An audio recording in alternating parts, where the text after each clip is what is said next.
Okay. Oh, well, that makes a lot more sense. What?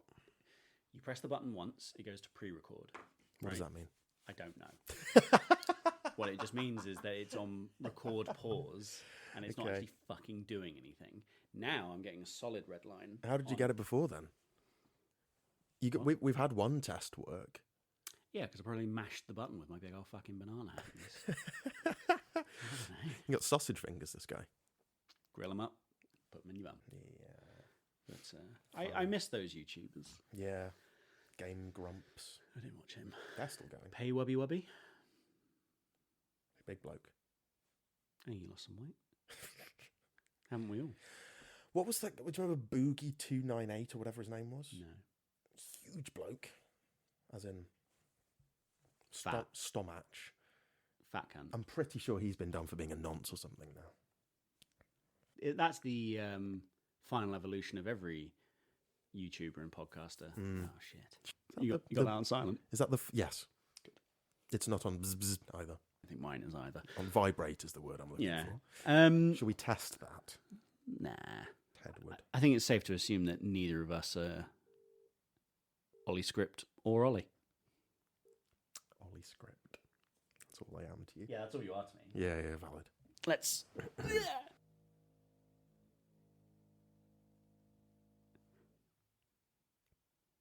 That's a great thing to have happen. That's what you want. Yeah. I'm going to just intersperse that throughout the entire... I thought that was going to happen for the entire thing. I thought as soon as it started, I was like, well, that's it now. We just set it up and there's a bloke sawing or something. I would just film in the car. Fuck it, that'll do. The out of doors. There we go. Notoriously where none of the sounds happen. No, it's deathly silent. Remember, if no one's in the woods, you can't even hear the trees. I don't think that's the saying. When you're in the woods, you can't see the wood for the trees. That's the saying. Where does the Pope come into it? What's the thing? Where does the Pope come? Does the Pope? If the Pope shits in the woods, is there anyone around to see him? Just a bear in shock. So, welcome to Your Life in Film. I'm your host, Ted Bennett. Today I have Ollie Parsons, or as in my phone, Ollie Script. I met Ollie last year, I believe, or the year before. Last year. It was definitely around one of the elections.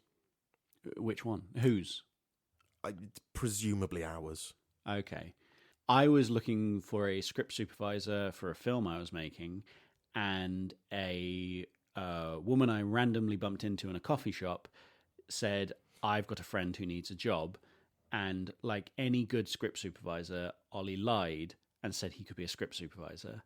And it turned out to be wonderful. Yes, this is true. I did all of my research several years ago when I was in film school, and then brushed up on it a couple of days before. And by that I mean I learned how to do that job a couple of days before. And I'm not going to say I saved the film. Hey. Because that wouldn't be true at all.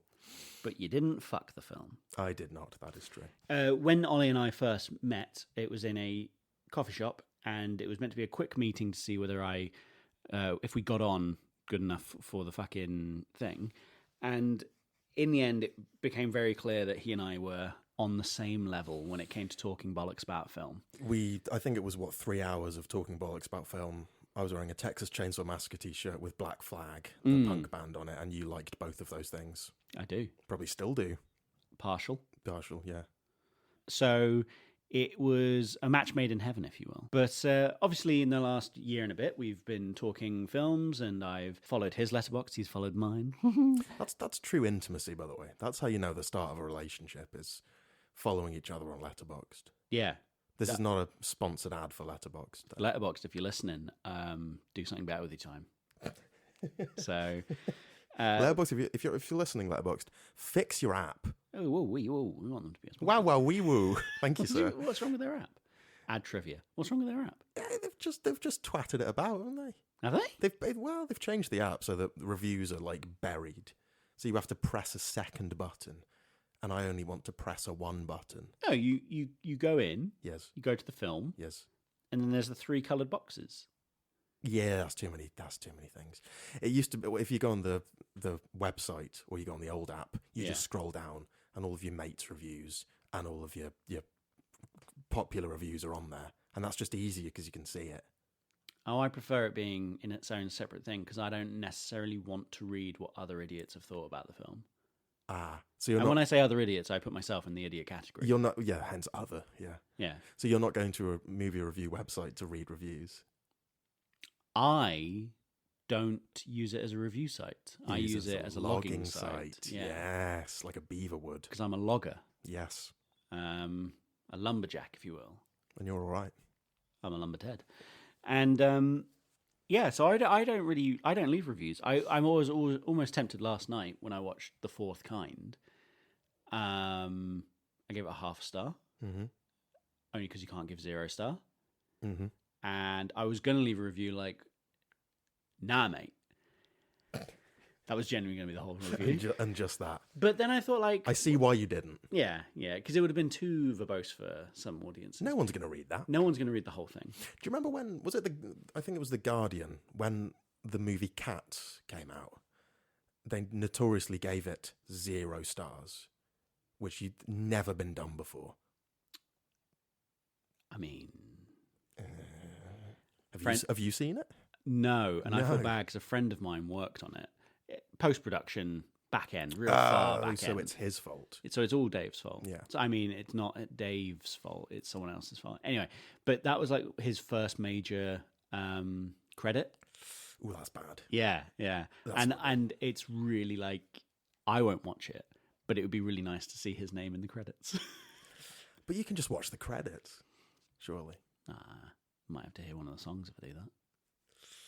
You might have to hear Taylor Swift or Jason Derulo or whoever's in that. Jason Derulo. Yeah, thank you. Thank you, Mr. Durst. Enjoyed that. It's just one of those days. I like how he had to sniff during my impression of Fred Durst because it was like, no, don't let anyone hear the good impression he's just Yeah. You're like, nah, fuck you scumbag. So yeah, like I don't use Letterboxd for that reason. I like using it just to log films. The link to my Letterboxd is in the bio, so of course it is. Everyone fucking follow me and shit. If you want to see a man consistently give half a star to to very popular and well-made films that he doesn't like for some reason. Yeah. My curve on Letterboxd Steady on. is like between 1/2 and 2.5. It's like everything. Yeah. And then there's nothing until 4, where I'm like, oh, yeah, 4's a fucking... Like, film is either a very great disappointment to me, or I'm like, no, it's good, that. Do you not have a level of objectivity? Like, if you would watch, say, I don't know, the movie Weapons, and you would go, I really don't like this, but I can acknowledge that A, it's well shot, or B, it's got some actors in it. Because I'll give points for that. Like, if I watch a film and I'll be like, I really don't like this, but it's got some things to it. I gave Weapons... You gave Weapons half a star. So. I didn't... Did I give... And you didn't even watch all of it, so you can't review it. I didn't watch all of Fourth Kind. Fucking hell, man. So half a star is if I turned it off. It's as simple as that. No. Half a star, I fell asleep. It's like those Google reviews from people who go, I haven't been here, and it's just 1 star. Yeah, but you get a vibe. You know what I mean? I know what I like, and it ain't that. No. I've seen the poster, actually. I've seen That's the a poster. 5-star Well, film. I tell you what, if it was based off the poster and the trailer, I would have given Weapons a 4. There we go. But I watched the film, and it wasn't a 4. You should have stayed watching the poster, I reckon. I should have just sat watching the poster. A bit like The Dark Knight. That's a good poster. Love the trailer. What do you what's the best poster of all time, do you think? It's Jaws, isn't it? Probably. It probably is for me, or Evil Dead, the original one with the blue. Ooh, that's a good one. I quite like the Godfather one where Marley Brando looks like an ice cream cone. Are you sure he's just not eating an ice cream cone? No, this was before he got morbidly obese. Was it? Was it? But it was mid, I'm not going to learn my lines. I'm going to sit here and have a little cat on my lap for half the movie. A little camel? Cat. Oh. You don't remember that bit in The Godfather where they go to Egypt? Yeah. It's a great bit. Yeah. It's a great bit. He instead of dropping oranges, he drops dates. Fuck. Took too long for that one. I'm over here dropping dates, man. Dropping dates over here. That's a really good villain saying, isn't it?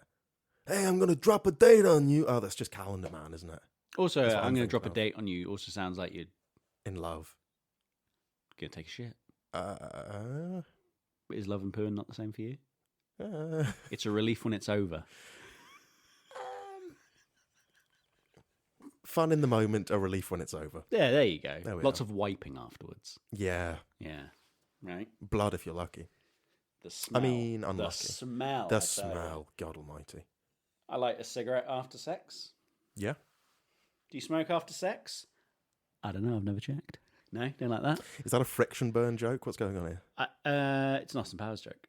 Oh. So I think he probably went afterwards, and we all were go, Randy, darling. and we were like, "That's a joke," and then that was it. That's a good English accent, by the way. His parents are from Liverpool, aren't they? Are they? I believe so. I believe So- both of his parents are Liverpudlian. So God almighty. Could you imagine a Scouse Austin Powers? That'd be so much worse. do it. I don't know. Hey, love, do I make you Randy? Sorry to anyone that's listening that's from Liverpool, but you sound drownable. Very drownable. Do you know what I mean? There's a reason there's a harbour there, is you can just drop them in. I feel like it's one of those accents that I prefer the lilt of an accent. Not The song. is that? You know, yeah. Oh right, yeah. You sorry. describe accents as being sing-song, don't you? Sing-songy. Like Welsh. Aye. It's very calming, very up and down, like the hills and valleys in Just which like I was raised. Hills and valleys, ups and downs. I don't know. I just repeated what you said. Thank you. I can do a Welsh. Yes, and me. Yes, and repeat that. Yes, please. and what you just said. It's the first rule of comedy. It's the first rule of comedy. Yeah, yeah. What's the second rule of comedy? Second rule of comedy. Make 'em laugh, make 'em laugh. Timing. Shit. That wasn't it. Yeah. In the edit, we'll make that work. Thank you. There we go. You can just pop Timing. Shit.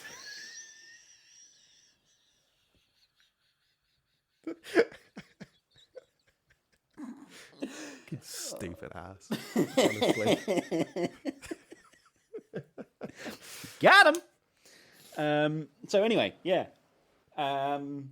This is a problem that Ollie and I have, is that we'll start a conversation and then just fuck off on another tangent, forget where we were, forgot how we got there, and then have to dive back. So We're like two men with dementia. yeah, Except one of us is young and spry. and the other Except, one's Ollie. except neither of us are young and spry. Yeah, neither of us are No. young, right? I mean, you're how old are you now? 27. Oh yeah, you're not even 30. No. Oh, there's 10 years between us. Yeah. Shite. I should stop hanging out with children. It's like the average Hollywood relationship. Unfortunately, I don't think either of us are going to help the other one's career. But yeah. Sorry. Nice. Do it into the mic next time. Sticky toffee slump. Was that what it was called? A ticky toffee slump. I had a slice of cake before this. And while we were in the shop before, Ollie was buying some vape liquids. And he said, like, what flavors did you ask for? Oh, can I get one that tastes like apple and one that tastes like raspberry? And I was like, I feel like a fucking grown up when you ask for that flavour, do you? Being a cunt. And then when we went into the coffee shop next door, completely forgot where I was in my life, that I just ragged on someone for ordering sweets flavoured vape. I was like, can I have a slice of that sticky toffee pudding cake, please? And then you zinged me with feel like an adult. Yeah. So, yeah, neither of us just had a good old-fashioned Woodbine and black coffee. So Like real men would. just like real men. I mean, I drink black coffee. I'll tell you this right now. I went to a wedding on the weekend and I was so tired come 3 o'clock that a friend of mine ordered all of us a double espresso. And so in order to perk myself up for more wedding activities, I had a double and a half espresso because no one wanted the other half. I thought cocaine was the wedding upper. What are you doing at 3 o'clock in the morning? 3 o'clock in the afternoon. You know, espresso at 3 o'clock in the afternoon. You can drink coffee till 6 p.m. I can drink coffee till 9 p.m. Look, I'm built different. But it was this more is the the competition. It was more the black coffee thing. If you're a real man, you have a tiny little cup full of black coffee and put your pinky out with it. Yeah, yeah. Everyone knows that. Real men like small things in their hands. Wait. Not that. Real men. This is a good pause. This is what we'd call a pregnant pause in the business. Right. I can see the cogs turning. Real men what? I don't know. I've got Excellent. nothing. I feel like our conversation has been stilted since putting these microphones in front of us. I don't like it. I really don't like it. It's because we're not riffing about anything. That's fair. But We're just having a conversation. yeah, but normally it doesn't feel this fucking awkward. I Nah, feel it's awkward. fine. You feel awkward? I feel a bit Is it awkward. because you're in my flat? Maybe. Okay. No, I think it's because I feel like this doesn't feel like a natural conversation between us. It's because it isn't. I know, but there's two microphones here. And there's a camera crew. Yeah, but they're for later. Yeah. But like, there doesn't seem to be any. I don't know. It's always good when you're recording a podcast to describe how much you're hating the experience on a fundamental level. I think that really endears you to your audience. Look, I'm not having a nice time, so I want you all to know that you're all there listening. Just laughing. rock up to the podcast and be like, right, well, you're talking too much. First of all, this is about me. The amount of when I'm editing it, I've had to edit out so many yeah, because I'm just agreeing, but I'm like, no one gives a fuck. They're listening to the person I'm talking to, not me. You've got to have a conscious effort to be quiet for half the time. I've got to have a contraception to have. That's not. That's what it sounded like you were saying. When I was Because of the pregnant pause. Well done, well played. When I was a film journalist, I had a producer editor tell me once during an interview. Well, after an interview, I'd recorded it and then sent him the memory card. You don't need to know any of that. No. Fucking hell. I'd argue we don't need to know anything about the last 40 minutes. 100%. 40 minutes, 40 years, mate. That's 2 before I was born. And he said to me, when they're talking, don't talk because no one wants to listen to you except your mum. And I said, no one wants to listen to me, mate. And then he gave me a very sad look because he thought my mum didn't care. And I was like, my mum does care. She just won't watch me interviewing Ray Winston. Is she listening to the podcast? So no. Probably, I don't think she will. Though she's listened whenever I've been a guest on another person's podcast. Like, I went over to the house the other day and she was like, oh, I listened to that podcast you were on the other day. And I was like, oh, yeah? She went, yeah. And that bit when you said that I wouldn't be listening. And I was like, all right, fucking... You should say that in everyone just to check she's listening. Yeah. Especially in the ones that you're putting love and care and attention into. Google, when you try and log in on something. Yes, I do know. Are you aware of Google? Yes. Google A. You know when you try and log in on your phone somewhere and they say is this you? Here's a number. Yes. I should do that with my mum. So I should ask my mum, I said number 67. And then I'll ask my mum when I next see her, oh, you listened, did you? What number did I say? Or you could do like a Manchurian Candidate thing and just put something in each podcast episode that activates her. Or I could just take her word for it. No. Okay. No. You need to force your parents to do things.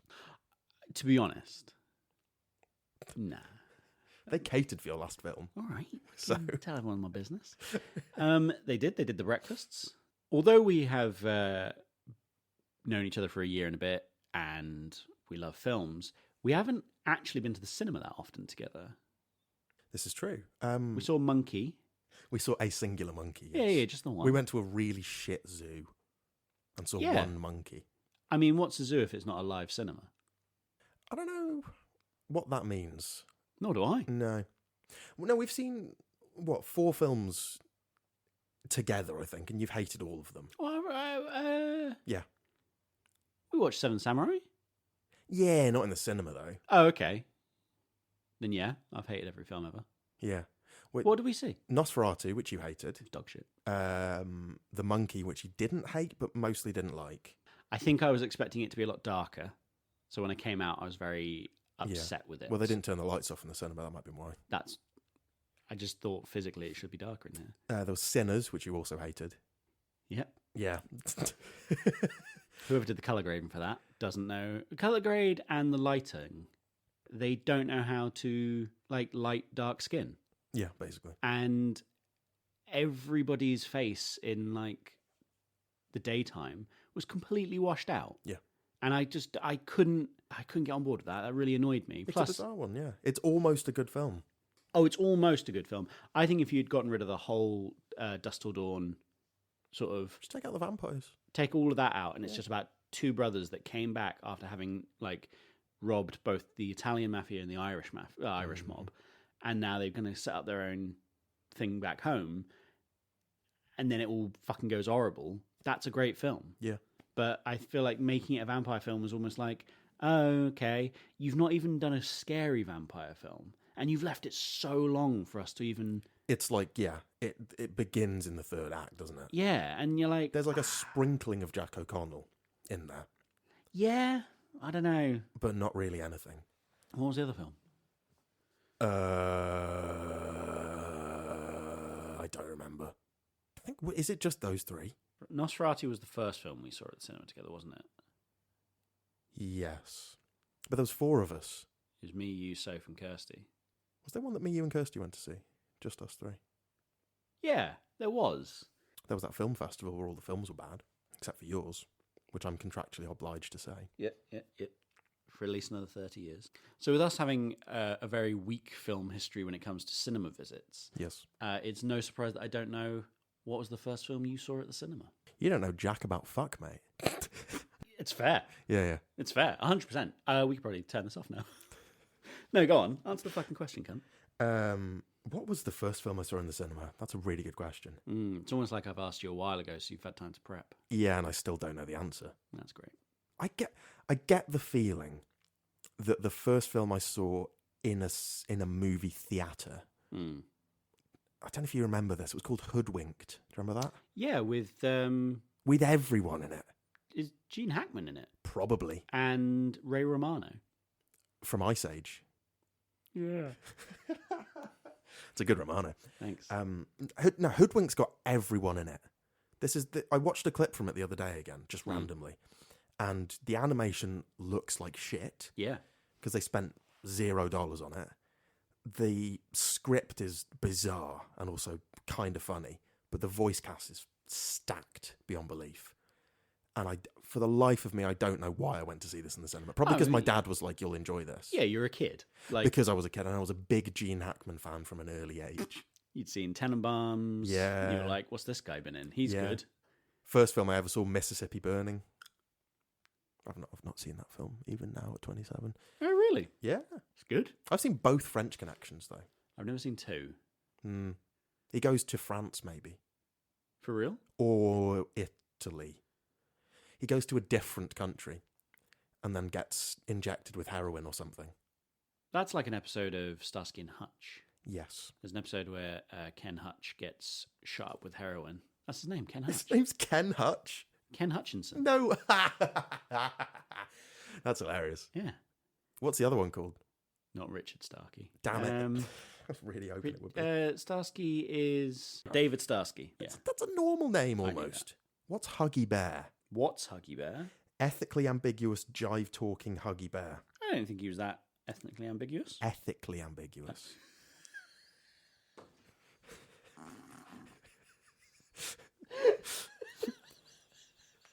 Looks pretty black to me. I'm not mixed race, I'm ethnically ambiguous. Oh, I like to keep the racists on their toes. So it was either that or... I have a vivid memory of seeing the movie Cars in the cinema. But that would have been... Starring another late great, Paul Newman. Paul Newman, yeah. Yeah. From Newman's Own. From Newman's Own. Yeah. From that ranch. He's done, considering he just made Condiments, he's done really well. Yeah. He was in those Cars films. Yeah. And nothing else. No, Scorsese gave him a chance in that Colour of Money film with Thomas Crowley Cruz. Yeah. What's his name? Thomas Mapotha Cruz the Fourth or something. There we go. To use his full name. Yeah. Not a sponsor. Yeah, the movie Cars with famous man in it. Owen Wilson. It's Owen Wilson. Wow. Everyone's jumping on the Cars discourse at the minute. It's all Cars related. Do you know what I mean? Is it? Everyone's talking about, so how do the cars reproduce? How do they... Factories. How do they get birthed? Cars make cars. Oh, God, they do. Yeah. It's just a Is this an iRobot situation? Yeah. What a weird... Why is no one exploring that? I guess because it's a Pixar film and it's for children. I mean, there are quite a few sort of... Was there a world where there were humans around who built the buildings that they all live in? Yeah. And they're gone, like in a Wall-E situation? Or was it just that we're to believe that these cars have the ability to render a wall? They got like bricklaying cars, Hod cars, I mean, Z cars. It's like a Planet of the Apes situation, but it's Planet of the Cars. I really wish they did it like in the world of Planet of the Apes, but then you do Fast and the Furious. I'd really like a Planet of the Apes spin-off, but it's just with a different animal. Charlton Heston defeats all the apes or whatever. Thinks he's getting off the planet, Thinks goes he's on to getting a new planet. And it's like... Horses. Planet of the Horses. With horses riding monkeys. Yes. Because do the monkeys ride the horses? Yes, they do. Yeah. Horses riding monkeys. Oh, apes it should be, not monkey. Planet of the Monkeys. And it's just like different... It's like lemurs or something. Are those monkeys? I don't know, but I don't care. I'd probably knock one out with a single punch. You know what I mean? I feel like apes are quite fucking nails. You know, I'm not going to go toe-to-toe with fucking... You wouldn't silverback. fight a gorilla, but you'd fight a lemur. Grab by his tail and swing like a fucking... A cat. Well, I don't swing cats, mate. Not What about a horse? Would you go up against a horse? They haven't got a good turn, have they? They can't turn quickly. Got a good turn. So, like, you could give them a lot of body shots, and just as long as you stick and move... You can give them a lot of back shots, but they kick you in the head. That's the thing. I wouldn't go anywhere near the back or the front. Mm. But the sides... What's the front going to... I guess it's legs, isn't it? It's all limbs. It can rear up on its haunches. Also, it can bite you with those big old fucking teeth. Yeah. Those things can demolish an apple, can't they? And a polo. Yeah. What about a car? Would you fight a car? Would you win against a car? If it was you and Lightning McQueen in a very large cage match... Do I get my tools? What would those be? Rattle gun. What? So I can do all those bolts out quick. Yeah. Yeah, I guess so. You know what I mean? It's unfair bringing a gun to a cage match, though, isn't it? Bag of sugar in his fuel tank. Fucked. Yeah. That's a point. In the movie Cars... Does he consume sugar? No. Are they diesel and petrol? There is, isn't there? They have fuel stops or something. I've never seen the Cars films. Fucking hell. You could have told me that 20 minutes ago Why when we would I started have- this conversation. Why would I have seen the Cars films? I'm a grown man. Have you not seen all the Pixars? Not all of them. Boo. I think I've seen... There'll definitely be a period of time where I watch, like, loads. I think Wall-E might have been the last one, like, that I saw religiously. You know what I mean? Oh, in your Pixar church. In my Pixar church. Yeah. And then... Down on my knees for the ants. No, that's Bugs, isn't it? Yeah, it's Bug's Life. And I fucking love Bug's Life. No, that's DreamWorks Bug's Life. No, Bug's Life's Pixar. Ants is DreamWorks.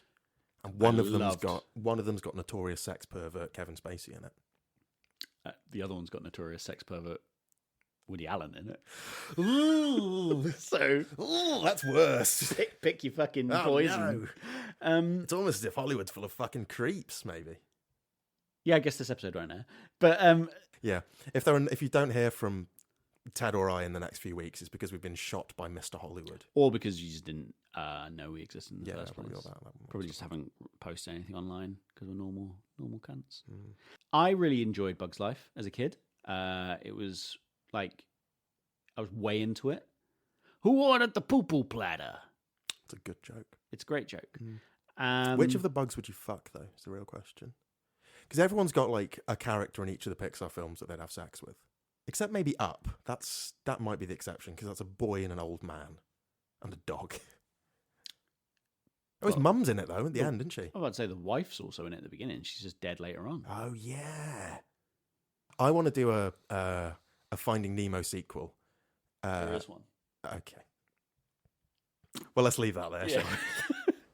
How long until they do a live action? You know how Disney Puts the do... phone down to Disney. Yeah, shit. Is that Bob? Never mind. I want to make a Finding Nemo sequel that's... It's it's Marlin the fish, the dad. Mm. And, like, he gets adopted by humans and put in a bowl, and it's called Marlin and Me. And the fish dies at the end.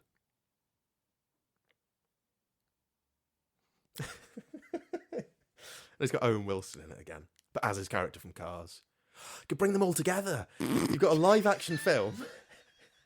You've got Marlin the fish. The only car that can go into the water is that shit one from James Bond. No, it's Lightning McQueen again. But he can go underwater, But he can go underwater now, yeah. How can But he go he's the underwater? car from James Bond.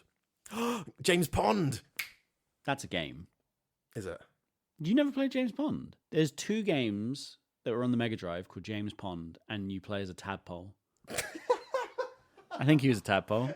Let me have a look. They were fucking dope, those What games. do you mean you play as a tadpole? James Pond. James Pond 2, Robocod. You play players control a fish-like secret agent on a mission to defeat villain Dr. Maybe and save the ocean. I wouldn't trust a doctor called Dr. Maybe. He's an anthropomorphic mud skipper. Don't know if we can Steady say on. that Fucking in this hell. day and age. But it was a Bond parody, if you can tell. No. James Bond underwater agent. It was an absolute That's banger. brilliant. I remember that game very well. It was Electronic Arts. It was EA? It was yeah. Yeah. EA. Pond. It's in the pond. It's in the fish. I find it odd that you've never played James Pond, but I also forget that we are of different generations. Fundamentally, yeah. You're a fundamental terrorist, and I'm not. So I'm going to hold my hands up here. I don't know what a Sega Mega Drive is. but I am a fundamental terrorist. But I am a fundamental terrorist. A Sega Mega Drive or a Genesis to you Yankee Doodle Dandies. Oh, I know a Sega Genesis when I see one. We called them Mega Drive. Yes, maybe. Yes, and maybe. No, Dr. Maybe.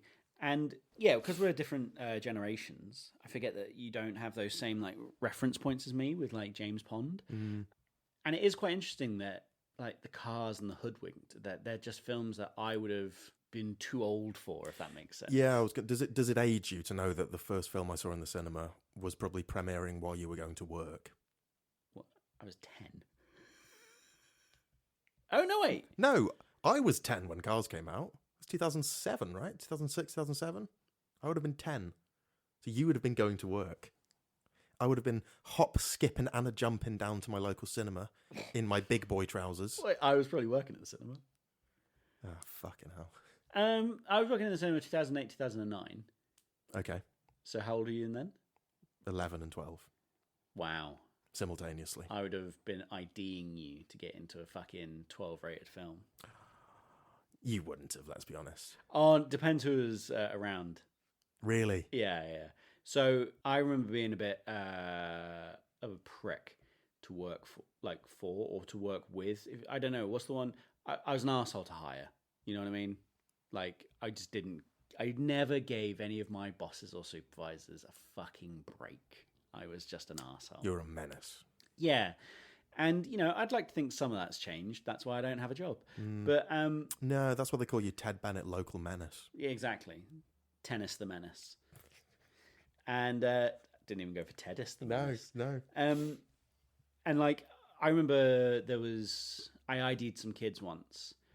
And they were like, oh, no, I haven't got any. But my dad's, like, the headmaster at Shrewsbury School. And I was like, good for you, man. Like, I hate to break it to you, your dad can still lie. Like, and then He can lie about being the head of Shrewsbury School. Exactly, right? There's no chance he was. And you two are stacked on top of each other in a large trench coat. If they'd done that, I'd totally let him in. And then my supervisor behind me was just like, "Oh, just let him in." And I went like, "No, because I've ID'd him now, and you have to once I've asked for ID, you have to supply it. Otherwise, it doesn't like that's the game." How old are these children? I think they were trying to get into a 15. This is right. Okay, this is what bugs me. You don't have any form of National insurance identification. card. What? Your national insurance card. I don't have one of those. You will have one. You have a number. Yeah. I do know that. So you would have got a card, and especially at that time, you had a card, a physical card for your national insurance. Back then, you did. Oh my god. But I'm not gonna take my birth certificate to the cinema to go and see the Simpsons movie or whatever. you can put a fucking You can put a moustache on. you can put a moustache on and fake it till you make it. Yeah. You can put like a national insurance card in your wallet. It was just a credit card size thing. Did I have one of those? It was like red with a white border. And it said national insurance card.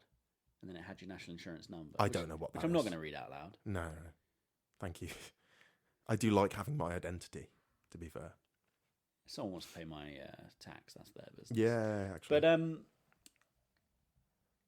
yeah, so, like, they could have had that. Or they could have gotten over themselves and just snuck in like any normal 15-year-old would have. Did you ever sneak into a film? Did I ever sneak into a film? Yeah. Not while you were working there. No. Just in general, have you ever snuck into or sneaked into a film? Have you absconded from screen to screen? So you'd buy a ticket for, let's say, the movie Cars and gone into... Cars 2? Let's say a horror film that was playing next door. No. I was such a stickler for the rules as a kid. Boo. Yeah, right? I was such a fucking dweeb. I say was. I am such a fucking Yeah, dweeb. I've not done that either. When I worked at the cinema, obviously it doesn't count because I was a projectionist. So I would just... You just see them on the little screen. The window, yeah. Yeah. That's what the little screen is. Yes. It's the big screen just from farther away. Shit. And you've got me. And yeah, I would like watch films and go in and out and all that kind of stuff. I tell you why I've never done it is because I would be never organised enough to go like, right, well, Spider-Man, which I am old enough for, starts at 3. And this horror film, which I'm not old enough for, starts at 3:20. So I'll get into Spider-Man, wait 20 minutes, not care about watching the rest of Spider-Man, apparently, and go into this horror film. Whereas that makes no sense to me. I'd rather just sort of be like, well, I mean... Well, you can just have a poo for 20 minutes. At the cinema? Yeah. Not in the screen. No. You go past the ushers, you go into the toilets, you have a poo Usher's for 20 doing pretty well minutes. for himself. He wouldn't be working at the cinema. No, like, I wouldn't... You wouldn't hide in the toilets to go and see an 18-rated film? I wouldn't poo in the cinema. Oh, that's what you're taking That's umbrage the with. outrage. Yeah, I'll take that. I wouldn't hide in the toilets because I'm not a coward. You just brazenly walk straight in. Yeah. Should we do that next time we go see a film together? We'll like buy a ticket for... I think there are a lot more on it now. You'd buy a ticket for a horror film and then we'll sneak into a children's movie next door. That feels worse. That does feel worse, That actually. feels yeah. like it's really... Yeah. There was Kids Club at the cinema. It still is, I think. It's Saturday morning, and it used to be like a quid. And you can go see a kids' film that was a few months old, you know?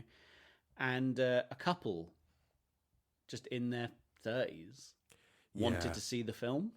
So they turned up and they were like, can we have 2 adults, please? And I was like, the tickets are a quid. Like, and I think adults got in free. So I was like, adults getting free with the kid? And they were like, we haven't got any kids with us. And I was like... Just find one. But I felt really like, I don't like that. I don't know why. And they were fine. I'll tell you right now, the cinema I work at, we have had children screenings that have had no children in them. They've just had adults. And it's usually... I will say, the cinema you work at, the average age is dead. Yeah, it's mostly olds. They're sort of stumbling into town on a Saturday afternoon and going, what can I come and watch? The Minecraft movie. Did they watch that? Did they? We had, yes, I've had people in their 70s and 80s crumbling themselves into the Minecraft movie. Eating their fucking boiled sweets. Yeah, and shitting themselves. Have they? No. Not in I've the once cinema. found a bloody pooey condom at the cinema. That's not information I wanted to know, let alone the listener. What film was it, actually? I'm curious. No, it was just in the toilet afterwards. Ooh, that's worse. Yeah. That's much worse. At least in the screen, it's dark. Yeah, I think I've talked about it before. I definitely have walked in on people like having sex in the cinema. I walked in and it was Fool's Gold, the Kate Hudson film, and it was the middle of the day. The cinema was fucking dead, and I walked in, and there was a young couple, and it was in one of the screens where it was Screen 5, if anyone's asking, because that's the screen to do it in.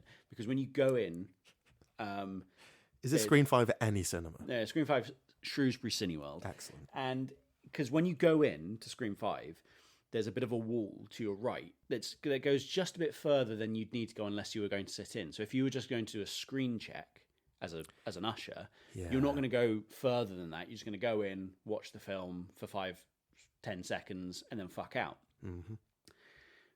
So I stood there for a beat and then was like, okay, yeah, Everything seems fine. And then I thought, oh, there doesn't seem to be anyone in this screen. So I took the extra steps to look down that little side bit. And then down that side bit, there was a guy getting a blowjob. And I kind of like locked eyes with him. And I just gave him the old thumbs up and I walked out. Because I was like, hey, you know, you're respect. not hurting anyone here. You know what I mean? You guys are having a good time. Crack on. So then I left. Obviously told everyone. And then a good 5-10 minutes later, the girl stormed out of the cinema. And this guy was like kicking his heels with a bit of a smug look. And twiddling his hair. Honestly, like clearly he had finished and then said, someone saw us, by the way. And it was like, you never had to tell her. Never had to tell her that someone might have seen us. Or at least like tell her after the film's finished. Because then you can enjoy your film in peace. That's a good, like, as a bloke, I think having your dick sucked while you're watching a movie is great because you've got the best of both worlds. It's happening downstairs and you can just focus, eyes front. What if you're watching Irreversible? I think it depends on the film you're watching. I'm watching the movie Cars. What's a good film to get a blowjob to? Gaspar Noé's Love. Yeah. 9 Songs by Winterbottom. Any film with there's fucking in it. Is that No. Go on. No. What are you going to say? That's not the Israel one, is it? No. 9 Songs is the one where it's like a couple having sex and it was just music. And I think they had a music festival. It's shit. How many songs were in it? About 12. Oh, so, no. I love you. I guess any film, depending on the blowjob, any film's good. Hot Rod. Hundreds of beavers. The Twin Towers. 2 towers. Oh, no. Lord of the Rings. Why did Tolkien call it that? That was a really bad idea in retrospect. Reminds me of that tragedy. What a fucking scumbag. You know what's going to do really well? And it was the same year. It was the year after. Yeah. So 9/11. Topical. 9/11 was 2001. I don't know if you remember. Yeah, I was at school. Yeah. Two Towers was 2002. And they had to really, really change the marketing campaign because of that. There was also the Spider-Man. Watch these 2 towers go down. In flames. Well, no, neither of them go down in 2 Towers anyway. No. So and it's fine. they did have to cut that line where Mary said to Pippin, they've hit the second tower. Yeah. Lava fire can't melt steel rings, they said.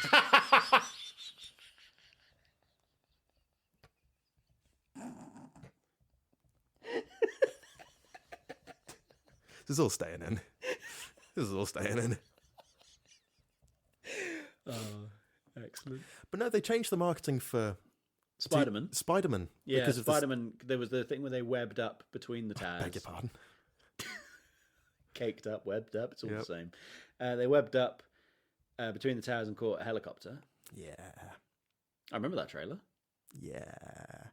Is it Mars Attacks where they take down the Twin Towers as well? I don't know. Right, I might be wrong about this. I have a memory of the movie Pixels, which I've never seen. The Adam Sandler one. You're the one bringing it up, for sure. Is this the Nelson Mandela effect? Or is there a scene in that film where they play Tetris in between the Twin Towers? They can't play it between them because that film came out in 2015, yeah. I've got the memory of like a block going in the middle of the Twin Towers and then it just destroying them. Like what happened in real life. I feel like they may have done that with a couple of skyscrapers, but they definitely weren't. Fucking hell, we've been recording for an hour already. I haven't even got the second question out. Yeah, they may have done it, but just with like a tower block. I have nothing to answer that with. We should move on to the next question. What did I say? I don't know. I've lost my train of thought. You looked at me and I was I've like... lost my train of riff. Have I just said a slur? You were looking at me like, I'm going to let you keep that one in. And then it's like, what? All right. Bring up the mud skippers again, sir. So what film did you watch over and over again as a kid? Ooh, I've got an answer for this. The original Jungle Book. I hope you got an answer for all of them. Well, me the answer for all these fucking questions. I'll make it up. What film did I watch over and over again as a kid? There's an echo in it. No, it's a Google. Whee. Fuck off. Oh, fuck off. Yeah, go on then. Answer your fucking question. No, because whatever I say now is going to be weird. Go on. Go on. No, just... the movie I watched over and over again as a kid. Timing. Hell.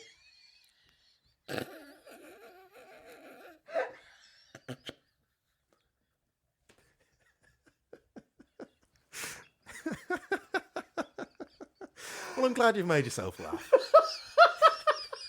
If nothing else, we've got that. I'm going to have to put the timing bit in earlier. Otherwise, that doesn't make sense. Or that's the clean break you need between edits. It's just you yelling the word timing. Timing. Yeah.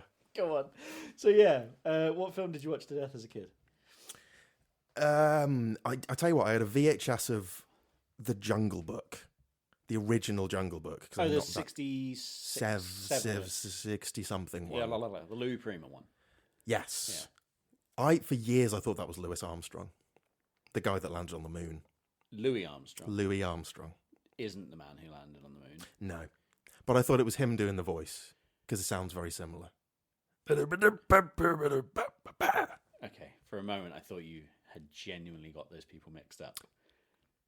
Oh, no. It was, it either would have been Jungle Book or, I mean, I religiously rewatched and reread Lord of the Rings and Harry Potter and rewatched Star Wars because I'm a big nerd. It's interesting you mentioned Jungle Book because that is what Dave Beggs Wallace, previous guest, mentioned on their list. They really enjoyed that film as a kid. Yeah. I was viscerally offended by Disney remaking it into quote-unquote live action. Because at the time I went, none of this is live action except for the boy that's in it. All the rest is CGI, and that's not live action. And then they made it worse when they remade The Lion King in live action, and none of it was live action because it was all CGI. What you mean is you've done photorealistic animation. Yeah, I think that's a thing that people need to remember is that CGI is still animation. Yes. So they didn't get those real lions to talk. What? They should have got real lions and made them talk. Like the movie Raw, where they got all those lions to attack people. Raw? Yeah. I thought that was on about the cannibalistic family. No, Raw as in the lions roar. Lions fucking roar. I'm not making this up. There's a movie called Raw, isn't there? No. Raw film. 1981. Raw. It had like some famous actor in it. Rawhide. Move 'em on, hit 'em up, hit 'em out. Move 'em on, move 'em on, hit 'em up. Rawhide. Raw. With Tippi Hedren and Melanie Griffith. Wait, isn't that mother and daughter? Yes. It is, isn't it? Yes. Stop riffing. No, it is. It is, isn't it? So she, after the experience she went on with the birds, she went, what if I did that but with animals that can actually kill you and they're real? And notoriously, all the cast and crew got injured on it because the lions that they'd trained weren't as trained as they thought they were and nearly mauled some of them to death. My toxic trait is I think every big cat would respect that I don't want to be a prick. And I think I'd probably go up to any cat and just give it the old looking, give it some of the beans on the chin, and they'd be like, "Well, you all right?" Like a bear as well. I reckon I could like sidle up to a brown bear, and the brown bear would be like, "You all right, mate?" Yeah. He put his arm, he's put his paw around you or whatever. Yeah. And I'd bring a picnic basket. Yeah. This is a good idea. Or it would end in The Revenant, and you'd just be all bared up. It's one of two. It's always one of two. Didn't like that film. No. You don't like any films, though, so this is a non-controversial I like statement. Singing in the Rain. Yeah, there's one. Cool. We can leave it at that. I like Jaws. So you watched Jungle Book as a kid a lot. Yeah, I think it's just because it was one of those VHSs I had. Mm. And so when you're a kid, you just, watch them to death. Watch them to death, exactly. Yeah, I was thinking about this the other day for, what did I watch to death as a kid? But I don't really want to reveal that in case I ever do a special episode where I get interviewed. Interesting. But there was a load of films that I did just watch to death. And There is one film which I'm not going to mention, but my family used to take the piss out of me for liking it because I was a boy and it wasn't a boys' film. Ooh. And they always thought it was very funny that I thought that film was great. Was it Mean Girls? No. I've got one for this. I had a very similar experience. So I did ballet when I was a kid. Oh, sick. Really? Yeah. I don't know. I can't remember why. It was just fucking rad and it's really good for like your core strength. And movements. But not for bullying. No. Bad for bullying, I reckon. Bad for bullying. But if you were to incorporate any of those ballet skills in sport, you'd be a fucking spectacular sportsman. So I don't know why. I do not understand it. But go on. I'd be very good at mincing away from the bullies as well. Sashay away. Sashay away. Yeah. But I always wanted to do gymnastics, and I did it for a beat because I watched a lot of Jackie Chan films and thought I could do backflips and things. One of those kids. Yeah. And then I thought, like, I don't know why every parent doesn't make their kid do ballet, gymnastics, and learn the piano. I did 2 of those. Well, there we go. And look at you now. I got can't a flat. ballet and I don't have a piano. You don't have a piano. You do have a flat. So I could do a backflip, but I didn't do gymnastics. So wait, do a backflip now. Right now. Yeah, go on. This is going to go badly wrong. Oh my god, that's amazing. Yes, thank you. You sat down pretty quick. I did, yeah. It was a good knee slap that I've just done. Yeah, it was a knee slapper. Yeah. Ow. Jesus Christ. I hit it with so much velocity. You really went for it. Also, there's like a... Yeah, you got to go You give across. it the side. You don't just fucking pummel your own leg. I've got bruises on my legs from... From the beatings you receive. No, from all the fucking fat jabs I give myself. The Manjaro. I call them fat jabs. Yeah, and all the heroin as well. Don't do those on my leg. Ah, Between the toes. between the toes, mate. Or in the groin. Is that true? It's wherever there's a vein. And if you've fucked all the other veins... Oh, just wherever. Wherever there's a vein, that's your gain. Bingo bongo. I would do heroin. Yep. Would you not? That's a good thing to introduce. I'd totally do heroin. Once. No, I don't know if I enjoyed it. I think it's true that heroin is the least harmful of all the Class A drugs for your system. The problem is that it's inherently addictive. So if you do it once, you're fine. But the problem is you can't just do it once because you get hooked. And it's the accumulation of it. Okay. Because what is it? Is it crystal meth that is... That might be false. I think that is false because... Okay. You definitely fuck your body from doing heroin. But it's from doing too much heroin. Surely. It's the same as eating too much cake. Yeah. But... You could be putting heroin in your cake then, Ted. I mean, sugar. Yes, darling. That's a drug. We all, you know... Ignore. On your phone. That's good. That's good. Don't worry about it. Is heroin bad for you? you I reckon Google's going to say yes. Yeah, but they've got big pharma. big case. sobriety on the other side of it. You know, fucking big sobriety over here. Yeah, I will say the first thing that's come up is drug addiction getting help from the NHS. I hate that because I googled the other day what's DMT. Yeah. And they were just like, you know, you should talk to someone about this. And I'm like, I don't even know what it is. As a writer, it's really bad, that Google thing, because if you're wanting to write like a crime thing, yes. and you're typing murderous things into Google, like, you know, how to get away with a murder and stuff, for the sake of writing. For the writing that you've never released. Like Pete Townsend with that book that never came out. The who? You almost got me. Mm-hmm. You almost got me. But I'll just be Googling, like, how long does it take for a body to decay? And Google will be like, it looks like you're doing illegal things. Please stop. Yeah, right. Google's AI overview says the police are on the way to your house right now. Google's AI overview says, nuh-uh.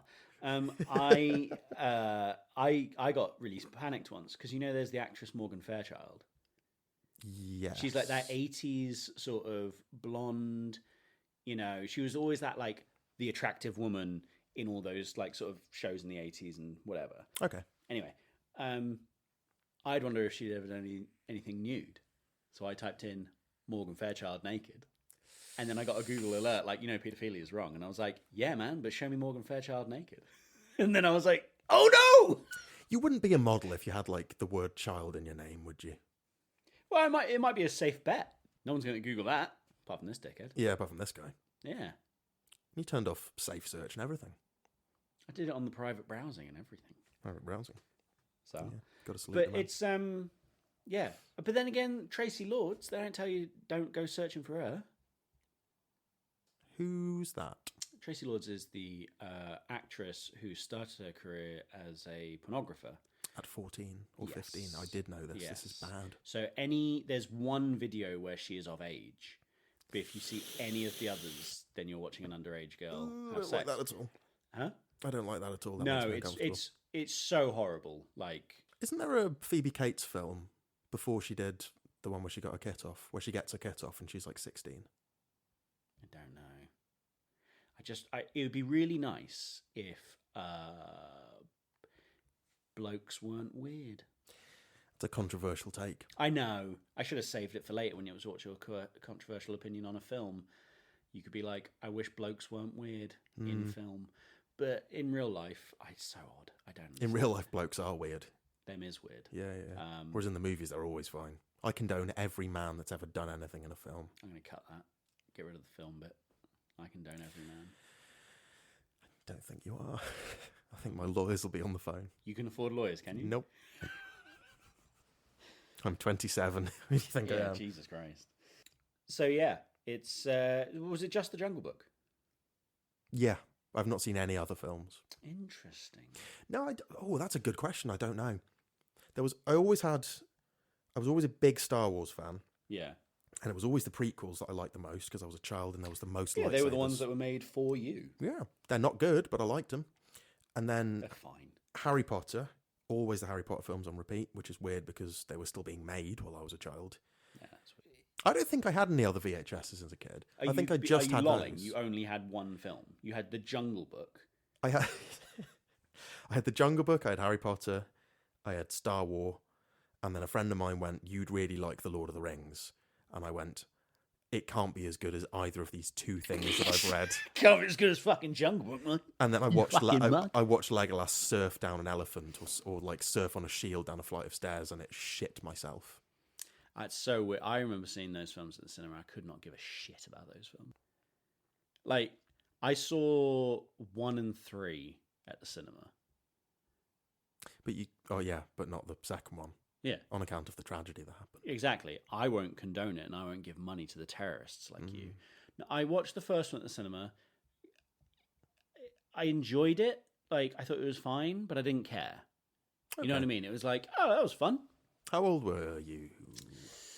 Was the first one 2001? Yes. I would have been 13. Okay. I would say prime age for it.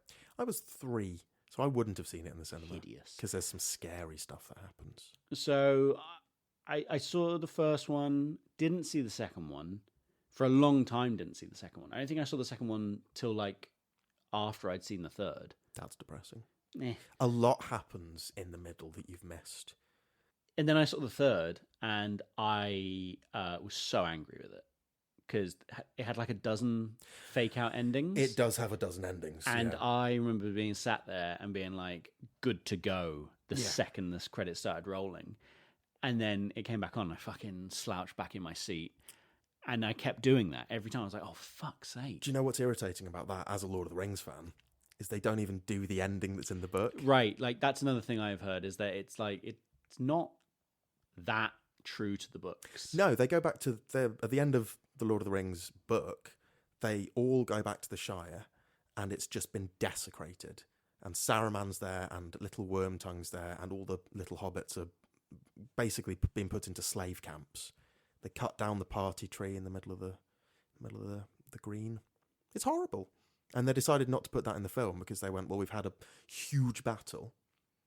It would be weird to have a slightly smaller battle to end the film with, which is probably true. But then the Lord of the Rings books are just, what if there was a different history? That's all those are. Have you ever read The Silmarillion? It's just a history book. Oh, that sounds miserable. Yeah. I did find it funny when the Rings of Power came out, and everyone was like, "This is nothing like Lord of the Rings," and it's like, It's got women in it. yeah. And I was like, it's nothing like the Lord of the Rings films that you've watched and then learned to like the books. Yes. Like, so fuck off. Yes. Like, Peter Jackson's Lord of the Rings films aren't like the books. So if you're saying this isn't like Lord of the Rings, no, it's not like the films you liked. Yes. That's it. But it's also not like the books as well, which doesn't help. But it doesn't have to be. No. It does what you fucking like. It's an adaptation. It's an adaptation. They've compressed like 2,000 years into the space of a year, I think, in that. Was that one that cost $1 billion? Yeah. Most expensive show ever made, I reckon. They had to build all of those elves. But are they still doing it? They're still doing it, yeah. They're doing a season 3 soon. Season 3? There was 2. Yes. Has it been released? Yeah. Wow. It's pretty good. Is it? Yeah, it's got horses in it. Um, That's good content for an audio podcast. Is Ted catching a fly out of midair and eating it? Protein. Like a chimp. Protein. Yeah, didn't watch it. Didn't watch that. Didn't watch the House of Dragon, whatever the fuck that one's called. Oh, I haven't seen that yet. Question 3. It is time for it. So I will actually have to go back to that bit because I am surprised you had no other films growing up as a kid. I probably did. I just don't remember them. Fair enough. Oh. I had Finding Nemo. I watched Finding Nemo a lot. That's where I got my love for Thomas Newman, the composer. How did you get into films? I'll tell you, actually. I got into... So I wanted to be an actor when I was a kid. Mm. And the year I got into films was 2014. And that was the year of Birdman and... what was it? Imitation Game, Theory of Everything, all those, which I haven't seen. And it was the year of Interstellar. And a good friend of mine, who was in the acting group I was in, went, I'm into film. Do you want to go and see this big sci-fi movie? I'm into film. Let's go see Interstellar. That's exactly what he said. He probably made that joke, actually. Good. I'd watched and liked the Nolan Batman trilogy. That's a shame. Yeah, it is. For you. And we went to see Interstellar, and I remember in Shrewsbury Cineworld. And I remember going, this is an overwhelming sensory experience, and I love it. And I should have watched 2001. Yes. Yes. But I would have been 16 or 17. When You that have to be film came out. 2001 to watch 2001. I've been putting it off for so long. Yeah. You don't have to be born in 2001 to watch 2001. Weren't you, though? No. What year were you born? 97. That's where all this maths is coming from. I'm a 90s baby. It's weird in retrospect that he called it 2001 A Space Odyssey. What? Because of that tragedy, yeah. Oh, yeah, God, yeah. He should have known better. I mean, if he wrote it in the future, Yeah, you would know. yeah. wouldn't But he's dead, so He did 2010 as well. Why He didn't you call did? it 2012? Good point. I've got that somewhere. 2012? No, I've got 2001. There you go. I didn't realise Arrival was a book. Yeah. It's a short story. It's called The Story of Your... Fuck off, is it a short story? It's a normal-sized book. It's a normal sized story. There's one word on every page. Blade Runner is thinner. Yeah, those two, Blade Runner and Arrival, are the only two books I have that have the film cover on them, and that are named after the film rather than the name of the book. Do you have Jaws? No. The Jaws front cover isn't taken from the poster. It's the other way around. Poster's from the book. Wow. Get fucked. We were just talking about that. They've done that with loads of films, though. Like what? What do you mean? The poster is the book? book. Yes. That came out Yes. of Jaws. Yes. The poster on the front cover of it, of the shark with the thing, Yeah. they didn't make a new poster for the film. They just used the book cover. Oh. So the famous cover for Jaws is originally from the book. Whoa. Okay. Oh, now you're fucking surprised. Oh, now I've understood. That's interesting. Is that not a normal thing? Do they not do that with other films? You just fucking said this. That I got Blade Runner and Arrival because they've got all the fucking... As I Lay Dying, the book. Yeah. The band. That's what I mean. Okay. I probably did have more VHSs as a kid. I just don't remember what they were. Not the movie Cars. We know that. So what was the first 18 rated film you saw, and how old were you when you saw it? Based on having had no films at home, I imagine you were probably 18 at the cinema. Could have been. Fucking nerd. I caught a glimpse of Terminator when I was like 13. Is that 18? So Probably not now. It's not now. But it when would it have got been. re-released on DVD in the early 2000s, it got re-released as a 13 rated. as a 13 rated film. So I would have been as a fine. 15. So technically, but also not. Well, this wouldn't have been in the 2010s. If I was like, yeah, No, I would have been like 11 or 12. So this so you would have definitely been... would have got the 15 rated. Ah, shit and piss. But I'd still count it because in my mind, Terminator is an 18. Sarah Connor. Yes. That's the gender swap. I'd love that. No, but it's just Arnie on helium instead. Yeah. Austrian women exist, mate. Oh, You know, I wouldn't know. isn't your partner? My grandma's Austrian. Yeah, your partner. My partner in crime. Hey. All the crimes I'm up to. And grime, you dirty dogs. Yeah. Big granny MC. So Terminator Terminator was 1. the first. Terminator 1 was the first 18 you saw. How old do you reckon you were? Like 11. I'm going to say 11 or 12. I'm going to be honest. I think that's the right age. Interesting. Like, because Terminator was one of those ones that I saw too young. It feels like those films, and I tell you what's really weird. I've recorded 4 of these now, and it's the same fucking films you've all mentioned. Like Jungle Book and Star Wars has been mentioned in 3 of them. I can make something up. Terminator, Predator, and Alien have been mentioned in all of them. Ah, that's bad. I was going to mention Alien next. Genuinely, because I watched that at 16 and it scared the living fuck out of me. There we go.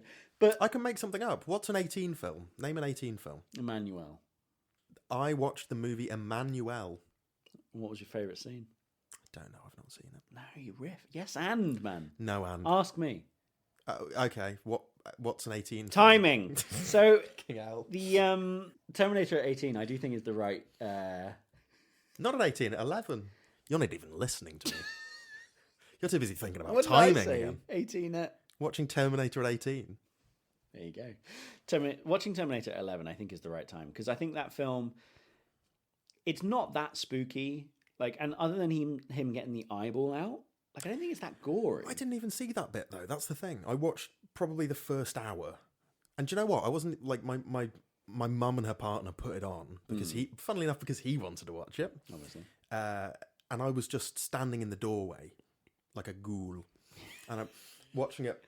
Him thinking, I want a hand shandy, but this little fucking kid stood here. I probably didn't know I was standing there. That's the point. Oh, he was getting a hand shandy while you were watching. Yeah.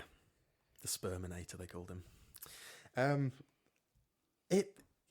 I don't know what I found scary about it. I think it was because it was back. Jeez. Sarah Cummer. Sarah Connor, I'm coming for you. But that's just him coming, obviously. Yeah. James Cameron. Arnold Spunkson. I don't know. Michael Bean. That's him, Jason. Or Mr. Bean, as he's known. Oh, yeah. Yeah, that's Mr. Bean to you. Surely flicking the bean would work in that context. Oh, flicking the bean. Yeah, sorry. Fuck. All right. I'll cut that out and say, Mr. Bean. Yeah.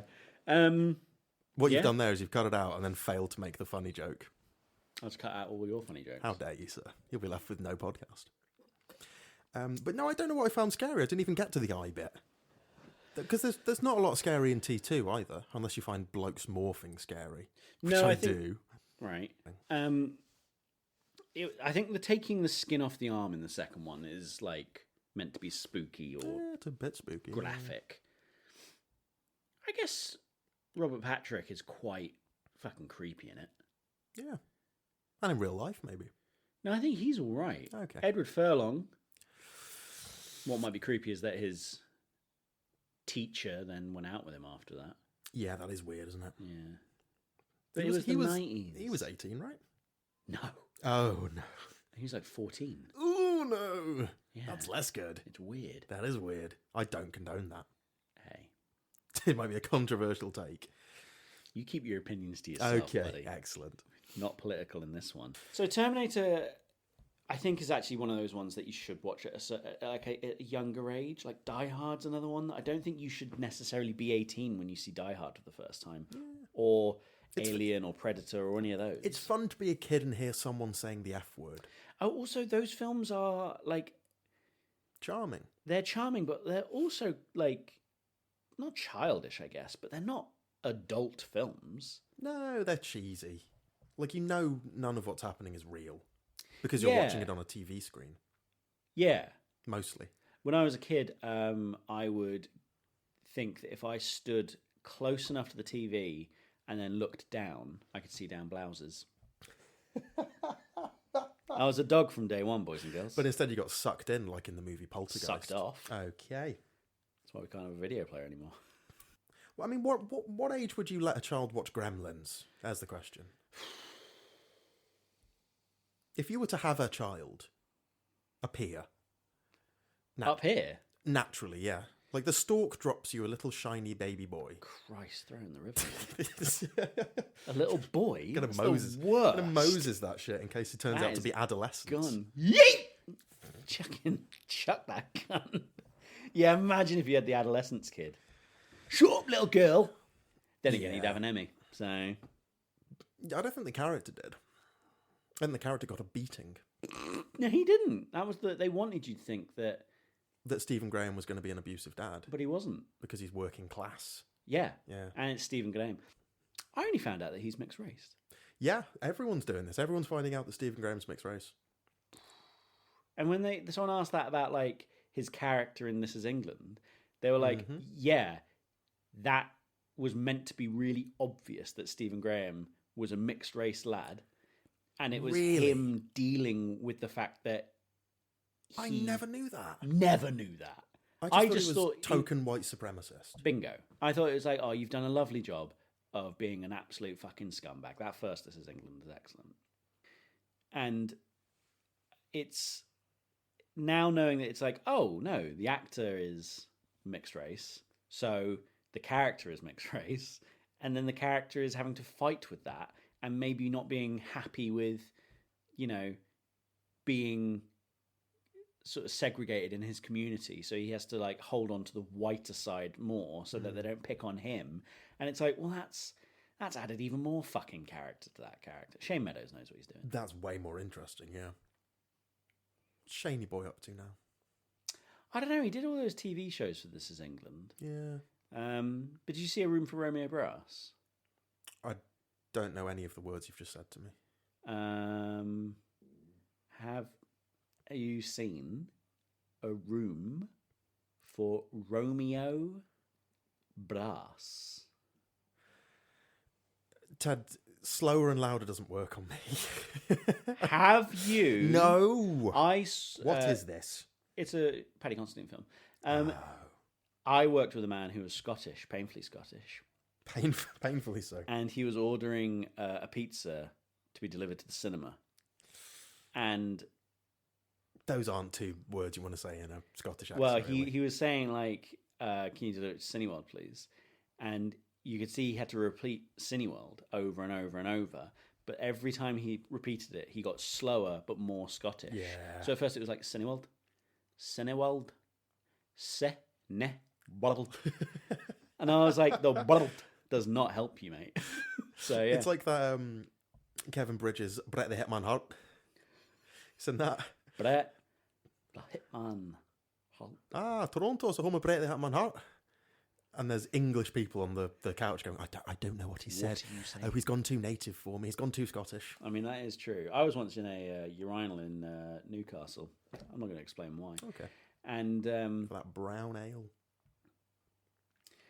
And I was at this urinal, and this Geordie fellow started saying something to me. And this was back when I did drink, so I had a few.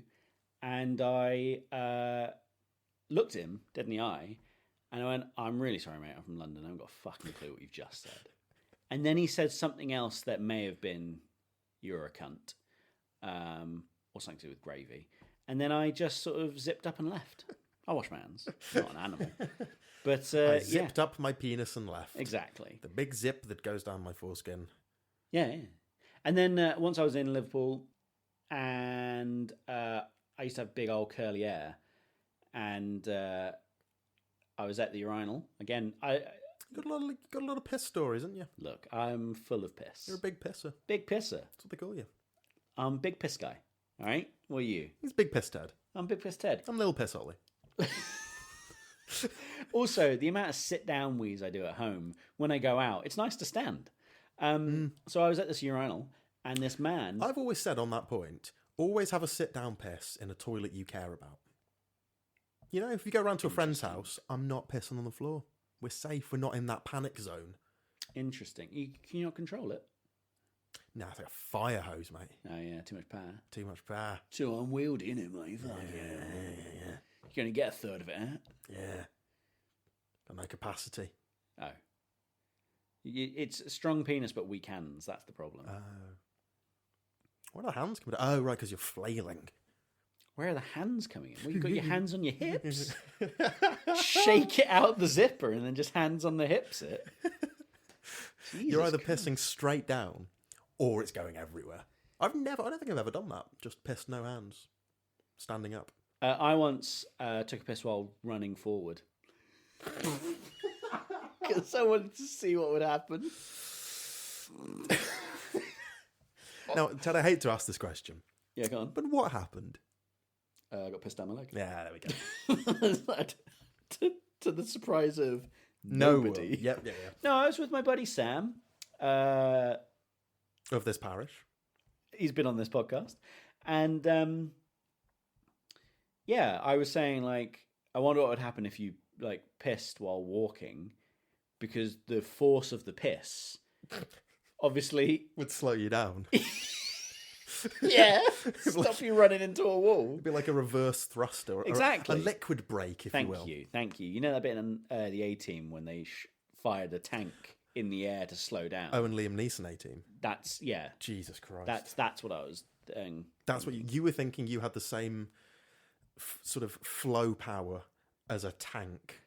So I watched like the first hour. I watched the first hour and remember not being very impressed. I think it's just because it was a film where everything was dark, and I didn't like that because I would have been afraid of the dark because I was only 12 or 11 years old. Pussy boy. Yeah, I went upstairs and cried. I don't think I'd really watched any horror films like that when I was a kid. It's interesting because I would consider you A horror aficionado. a horror guy. I'm a horror guy. I'm horrible. And exactly.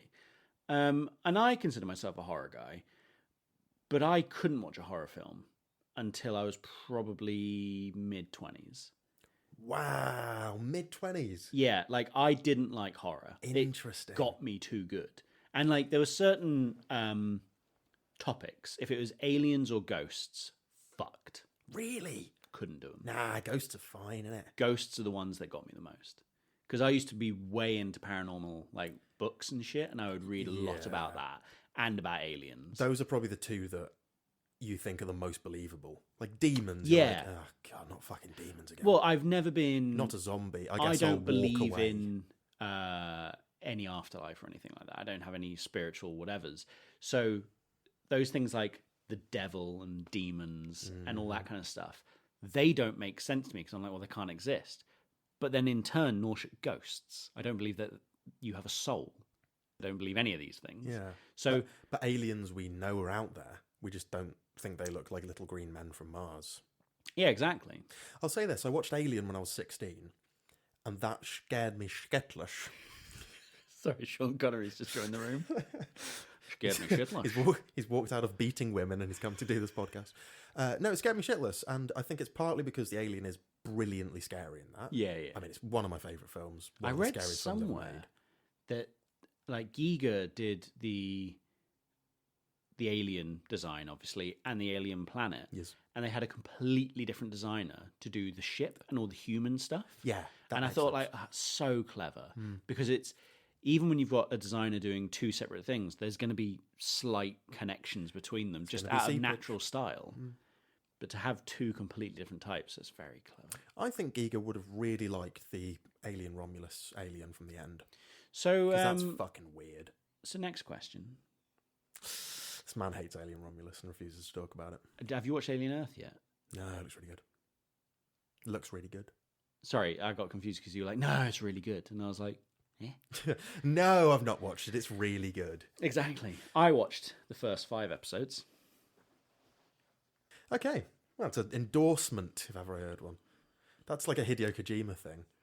You know, where he'll go on Twitter and if he's seen a film he likes, he'll gush about it. And if he's seen a film he doesn't like, he'll just say, saw Alien Earth. Mm-hmm. Full stop. Yep. So, what was the first film you watched that you considered grown up? I've had a lot of people respond to this in different ways. So it'd be interesting to see your take on this question. Ooh. See, I could say something like Terminator, which I watched at that age, because that was a grown-up film because it scared me. But I think you mean prestige, really, don't you? You mean like a film with themes. Dark, weighty themes. That was initially how I wanted to pitch that question. But I've had other guests sort of, when they've answered it, they said things like, it was the first film that when they watched it, they thought, ooh, I hope a grown-up doesn't catch me watching this. Oh. Like, and they mentioned Basic Instinct. Ooh. It was Colin. And I think it's quite an interesting take that it's not so much that the film itself is, well, it is a grown-up film. Yeah. But it was also something that was like, oh, we shouldn't be watching this. So it was a grown-ups film, not me. I'm a kid. I shouldn't be watching this. And I thought that was an interesting take on that question. But yes, just because it's got sex in it. I would also say Basic Instinct is an odd one for that because it does have sex in it, but it also isn't like campy sex. It isn't sort of like, but it's not campy sex. It's not campy sex, like a carry-on film. Like a carry-on film, but also carry-on Basic Instinct. As Colin and I was talking about, it's not horror sex. Horror sex is very much like the tits come out. Yeah. It's all very, chased. Oh, what are we doing? Oh my God. And then murder. Yeah. You know what I mean? Whereas Basic Instinct is quite like grown-up sex scenes. They're not silly film sex scenes. It feels grounded in a way. It almost feels a bit voyeuristic to watch them. That's where that came from, I guess. And I don't know. I think it's an interesting take. But you're one on the prestige film. The question I wrote was that thing. It's like it's open-ended that way. It's a film or it's a movie. What was the first film you watched? The first movie I watched was fucking whatever. But the first film I watched, Life of Pi, I think. Just because I remember I would have been, I don't know, 15 maybe? God, it's so weird. Depending what year that came out. But wasn't into film yet properly. And I remember watching Life of Pi and going, ooh, this has got themes to it.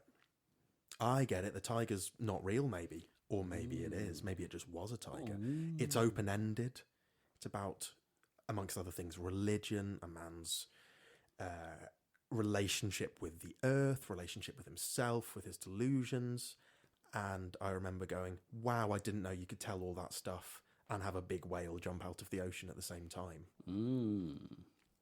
I think that film holds up as well. Also, I play a game whenever I go to a charity shop, which is how many copies of the book Life of Pi can I find in there? Because everyone's read it, but no one wants to keep it, really. It's, yeah. Is it Jan Mattel? Yes. That name now, I feel bad. Like if they ever produced another book, and they might have, but it's up there with like Dan Brown. I will also look at their work and be like, I'm not going to read you. No. I've had enough of your Da Vinci Codes, mate. I can't do it. All right? And I refuse to. The Da Vinci Code was better when Nicolas Cage was in it. It was called National Treasure. Oh my God. I would just do a podcast about National Treasure. Honestly. You might, yeah, let's do that. For 3 moves, this isn't a joke, so don't laugh. Anyone. For 3 moves, whenever I moved to a new flat or a new house, the first thing I did that night was watch National Treasure. Was put National Treasure on. That's a strange ritual. Oh, it makes me feel so at home. I love those two. Those two films are immaculate. That's the definition of a comfort movie, I think. That. Yeah. Well, it's a bit like that Letterboxd top 4 thing. Because you'll always have everyone on Letterboxd top Right. 4. They always go, "Oh, we'll go with I don't know, Umbrellas of Cherbourg and Right. Xian Andalou," and then they go, "Oh, and Fuck off, mate. You're definitely not watching those films. yeah," and then they'll just drop in Caddyshack. Or Yeah, something. but even that feels like it's a ploy. It's a ploy. It's like, I like the Letterboxd ones where they interview sports people and they've got no idea about film. yeah, they're like Rocky Rocky 2, and Creed 3. Rocky 3, and Goal. There's a goal. Yeah, you've not. There's two films called Goal. Is there? Goal and Goal 2. Goal and goal 2. You're going to do a third one. Goal and goaler. You know what would they call the third one? Hat trick. They call it Goal 3, you moron. But Are they footy ones? yeah, they do a football in them. Excellent. You're a football, aren't you? I am a football, yeah. You are using a Manchester United mug. Up the fucking Red Devils, mate. I'm a Devils fan, but in hockey. So you're a Welshman. Yes. Why don't you like your local Welsh team? Because I come from a very small town in mid Wales and we don't have a football team. What's the closest football team? Which Shrewsbury would have been. Closest Welsh team? Wrexham? Oh my god, you're such a fucking glory hound. Yeah. What film holds a special place in your heart? Full stop. There's a question mark, but yeah. Oh. Despite not being very good is how I read that. You're thinking, yeah, when I hear that, I go, it's not a film that's any good, but it's one I like. Okay, interesting. Yeah. Because if we're doing films that hold a special place in my heart, it's just my favourite films. It's the Lord of the Rings trilogy, for example. It's the Godfather almost trilogy. It's Seven Samurai. It's The Witch. It's Alien. It's Aliens. It's whatever. But no, when you say what film holds a special place in your heart, your mind immediately goes, it's an unpopular opinion. So I would say like a film I watched when I was younger that I've grown up now and gone, oh, that's not good at all, is it? Like the Star Wars prequels. You watch them, I was the right age for them as a kid, and you watch them as an adult, especially the first two, and you go, God, this is bad. But I'd it's argue fun. and say that Star Wars and Return of the Jedi are bad. The first Star Wars, original Star Wars from 1977. Interesting, that's my favourite one. Interesting. Cannot sit through it. Interesting. To be honest, I think I'd be hard pressed to sit through any of them now. Because of woke. 100% because of woke. As in, I wouldn't be awoke to watch them. I'd be so bored and fall asleep. Isn't it woke to put women and people of colour in movies? Isn't Because it horrible? They don't exist in real life. They don't exist in real life. No. They don't exist. And What a fucking stupid discourse that is. it's, who am I meant to root for? If it's all just women and people of, minorities, who am I meant to root for as a white man? Exactly, as a white man. Let's ignore the fact that all the main characters are white men. There's a woman there, and I can't agree.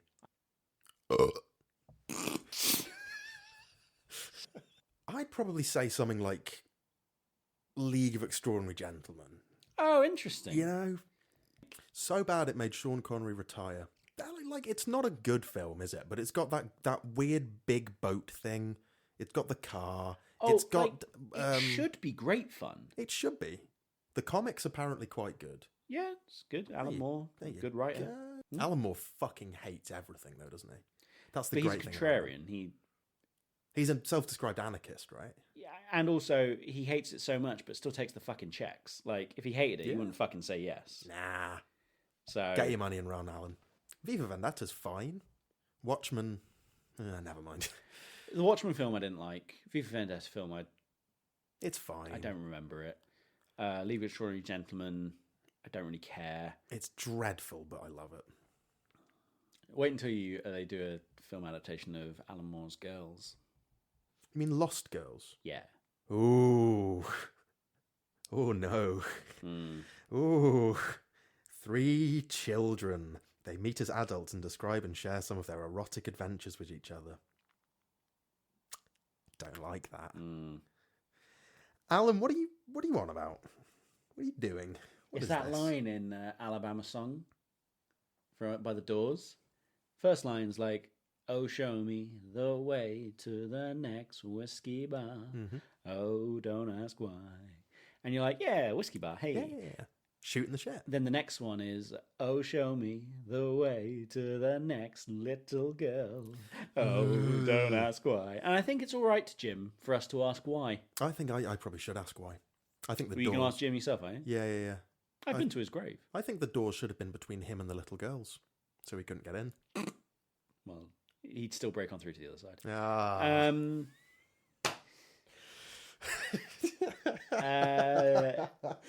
But yeah, I've been to his grave in Paris. Why? I do like the Doors. Interesting. And his grave also has his grave, like the cemetery in Paris, also has like Moliere's grave, Oscar Wilde's grave, Edith Piaf's grave. It's a lot of graves. It's a graveyard. But Jim Morrison's one was really weird because he's been dead the entirety of my life. Like when I was born, Jim was already dead. Okay. So the only time I've ever been acknowledging of him is through listening to the music and watching Val Kilmer play him in the Doors film. And watching that scene in Apocalypse Now. Bingo. And it's very much like he has always been there in my life because my dad listens to the Doors and like he's always been a part of my life through audio cues. But then going to his grave in Paris, it was like, oh, Jim is now 6 feet below me. And that's really weird. That's interesting. I don't know, it's... You say this is some sort of departed soulmate. Would you have got on with him when he was alive? Probably not. Hmm. But... He died. I am older than he ever was now. Yeah. That's scary. And have you had a bath of wine? I've had a bath of piss. Probably the same. Yeah. But, yeah, it's... I was outside the Dakota building on John Lennon's birthday a couple of years ago. That was an odd one. Is that where he got gunned down? Yeah. Speaking of wife beaters. Exactly. They have an eternal flame. Just for him? Outside the Dakota building, yeah. Fucking hell. I forget you're a big Beatles fan, aren't you? Big Beatles fan. Big Beatles. I will accept that they are not decent men, but then... Who was in the 60s? Yeah, I gotta sort of say that. Like, if your entire life is chronicled, you're going to tell me you haven't done anything... No, I've like, never done. Slightly out of line. I've never done anything bad ever. I'll never get cancelled and they can't stop me. Who's to say? A friend of mine asked me, he goes, when you make it big and famous, what do you reckon you'll get cancelled for? Yeah. And I said, I know what it will be, but I know what I'd like it to be. Yeah. And he was like, what? What was that? And I was like, doesn't matter. Let's move on. You've told me that before, but I don't think you've ever told me what either of those things are. And I don't want to know. In case I you think do. it's because it's a joke. Oh. There's no answer. I thought you had some sinister past. League of Extraordinary Gentlemen, you hold that in your heart because what? Like, when did you see it? What was the reason behind it? I just watched it as a kid. I'm going to say I was about, probably about 7, 8. Fair. I remember watching the Mummy film. Yeah. 1 and 2. And 3, actually. I was about to say, there's a third. The third one with the Yetis. Yeah? Yeah. And those, again, special place in my heart. But you watch them again with a clear head and a brain, and 1.5 of them are really good. 1 and 2 are dope. 1.5 of them are good. Because the second half of 2 is... It loses it a bit, good. Sure. That first one, the first Mummy film... Oh, the chemistry's off the fucking chain, mate. We were talking about this on another episode. That first one feels like it was the sexual awakening for everyone. Yeah.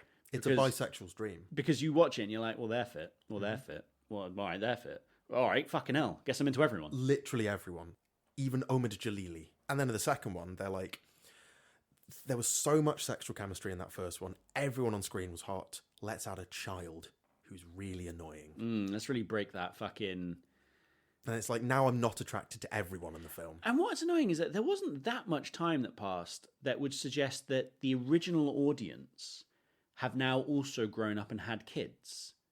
Yeah. Like, no, when they were just looking for a younger audience, though, weren't they? But it doesn't make sense. The films weren't exactly... They're not family friendly. There's the bugs crawling under your fucking Rock skin. in it, mate. Like... The Rock in that era. I'm not talking Smashing Machine era. I'm talking fucking... You're not talking Red Notice era. I'm not talking Red Notice era. I'm talking Be Cool era. You're The talking. sequel to Get Shorty. You're talking Tooth Fairy. Thank you. Gridiron Gang. Yes. Southland Tales. Welcome to the Jungle. Jumanji 2, Welcome to the Not- Jungle. Blown my mind. Did he do a film called Welcome to the Jungle? Yeah. Was there fun and games in it? So, what's your controversial opinion on a famous film? We all know mine. I'm not going to get into this. Yours are like just mostly every famous film. Yeah, I guess I'm a miserable cunt. A bit of a contrarian, maybe. Yeah, I am. I totally am. But it's not about me. It's about you. I don't think I have any. Really? Yeah, I was thinking about this. You think every film that's loved is perfect and every film that's hated is honest? No. So? But I sort of align with a lot of the sort of IMDb lot. Like I saw, it was I think a podcast episode of another podcast, and they were talking about Shawshank, which to my knowledge is one of those films that everyone goes, Shawshank's good, isn't it? Like you love it or hate it or kind of be in the middle, but everyone acknowledges it's quite good. Shawshank is a very good film. It's not the best film ever made, IMDb, Apparently. Everyone thinks it is. But everyone likes it, right? I think it's also the safest bet if you don't know film. Yeah, just go Shawshank. Oh, Shawshank. Or The Godfather. Everyone seems to go Wolf of Wall Street nowadays with that. I think that's a real Chad mentality. I think go and watch Goodfellas. A better film.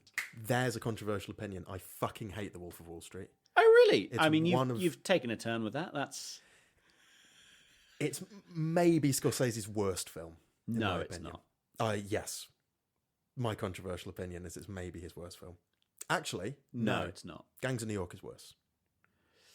Gangs of New York, I think, is very good, but it suffers from being a film that was made in the 2000s and him trying to make a film that is in the 2000s. So there's really choppy slow-mo, which really ages it. And Cameron Diaz, who... Cameron Diaz is in it, which does age it. She's not a great dramatic actress. She's wonderful in what she does best. The Charlie's Angels film, she's great. Shrek. The Mask, she's great. Shrek, she is great. But things like, is she in From Hell?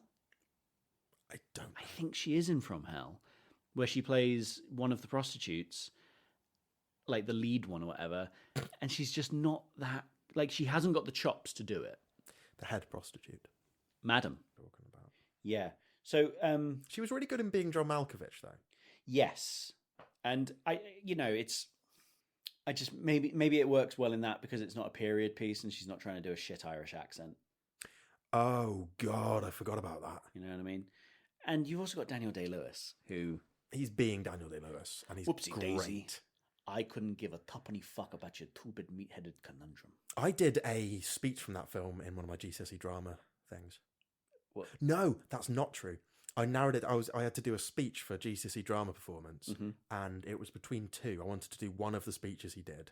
I think it was the one where he's sat at the table and he's doing his hands and stuff. And it was between that or Gollum talking to himself from the Two Towers, which you won't have seen. I've seen it now. Oh, okay. It's the one where he's being Gollum and Schmeagol. Yeah. Yeah. Can you do the voice? I can still do the voice, precious. This is Smeagol, he's more cheerful. And then Gollum's down here, he's crueler and meaner. That's actually really good, and I was going to take the piss, but I can't. Told you, but I did that as the monologue rather than try and be Daniel Day-Lewis. No, I think that's fair. I think that is fair. like, you know, Daniel Day-Lewis is extremely good, but Andy Serkis is just all right. So you can copy one, not the other. I loved in that impression you just did. You went very serious for a second, and you like when you did the first bit. I thought that was all you're going to give us, but you very quickly went into a second bit. Yep. Like you weren't going to stop it, and I was like, well, We'll just carry on with this. this is him now. It's the Ted and Gollum podcast. I was locked in, bro, You genuines were. as the children say. Yeah, I think it's fire. Yeah.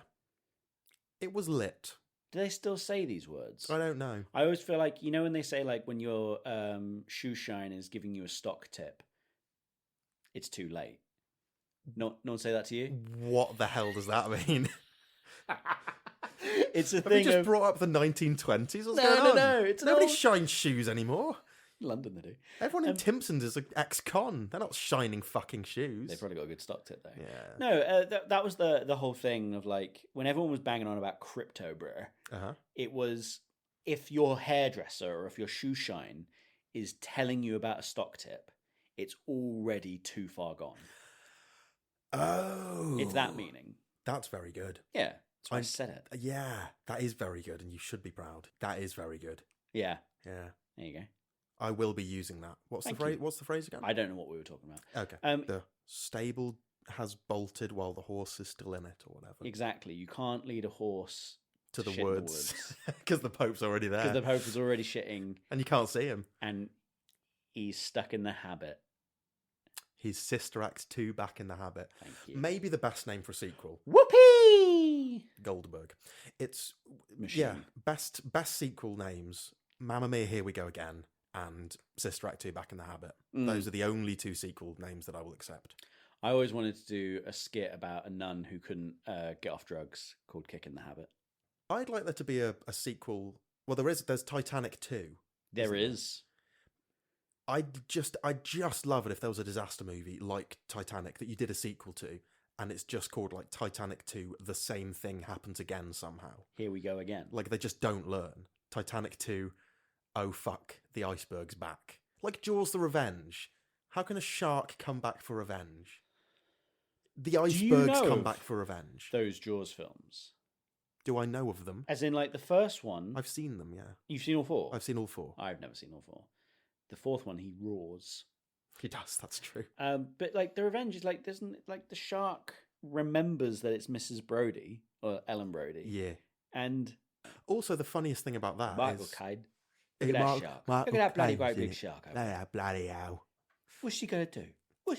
It looks like that shark remembers you. What's she going to do? If you had a very traumatic experience, you and your family had a very traumatic experience with one... You're only meant to blow the bloody shark. Fuck off. Oh, I hate it. If you're going to have a very traumatic experience with one particular shark, you would go and live in, like, Switzerland, wouldn't you? Like a landlocked country. I would. Because what's it going to do? Yeah, genuine. But instead they're like, we're too afraid to go back in the water. We're too afraid to go anywhere near sharks we again. should live? The Bahamas. Bahamas. Bahamas, yeah. There's no sea anywhere. Sharks hate hot water. Yeah. Sharks hate hot water and Ellen Brody, apparently. That's Exactly. the two things they hate. And Michael Caine. I got my boat, and I wanted a lovely payday, so I took a job in Barbados.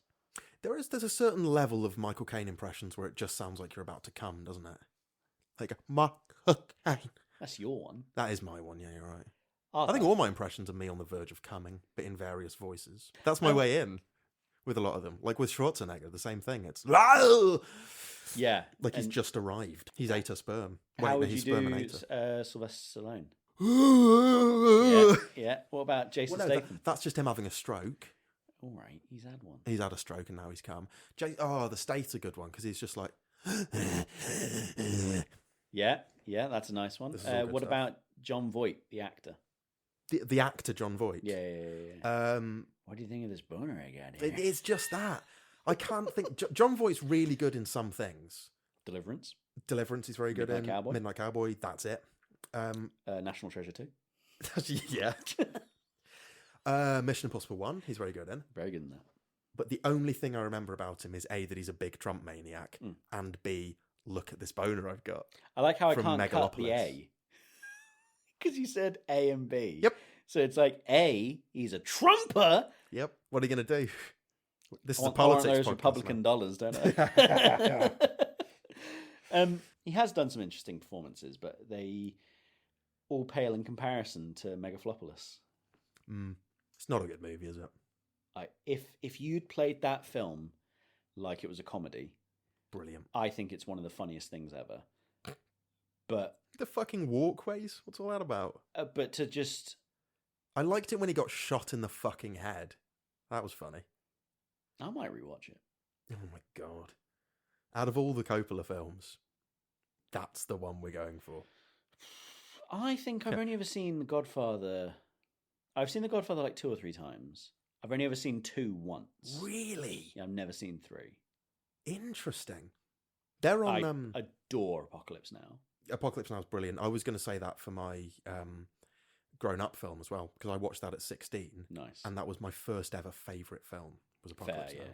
Brilliant. Redux or... Oh, Redux, yeah. Yeah. And I watched Hearts of Darkness afterwards. A friend of mine wanted to watch Apocalypse Now, and he was like, I've never seen it, and I was like, oh, we should watch Redux, and he went, no, I want to watch the first, the original one first, and I was like, no, this is one of the very rare occasions where watch the tweaked version because it's spot on. Yeah, it's like the Blade Runner thing. You wouldn't watch the original cut, would you? With the narration. Oh, I've never seen it with the narration. I've seen it with the narration. I bought my dad the 5-disc collector's box one year. You could do a Blade Runner marathon, watch the same film 5 times in a row, and they're all bad. I did. Except for the final cut. I mean... This isn't my controversial take on film. Okay. But I do think Blade Runner 2049 is better. Yeah, that's mine as well. Yeah, it's... I loved Blade Runner for years and years. Yeah. And then when 2049 came out, I went, just don't fuck it up. And I remember very clearly going to see it, smiling and crying the entire way through and coming out and going, that might be better. Yeah. And since then, it's just it is better. shot to it's in my top 5 probably and all time. I went to the secret cinema for Blade Runner when they did that. Ooh. It was fucking lovely. Just blokes in trench coats. I was in a boiler suit, for sure. But they had like a rain machine in the middle of the room. So it was raining downtown inside with neon lights. And I was like, fucking yes, mate. And then... That's a high budget. Oh, there's a lot of money spent on this. Or it's just 2 blokes with a sprinkler. They could have just had people throwing bottles of water, but it was full on, man. Just still in the bottles. Yeah. Just fucking pelting you with them. Yeah, just like a download. And then you also, like, before you had to go in, you had to figure out, like, a little... Like, not a murder mystery, but, like, you had to, like, solve a little case. So you had to go to, like, a room, listen to someone talk, get the evidence. Then you're like, right, well, then I have to go to this place next. I have to go to this place next. And there was the club, the Viper Pit. Mm-hmm. And if you were a high roller, you were allowed to go through the front door.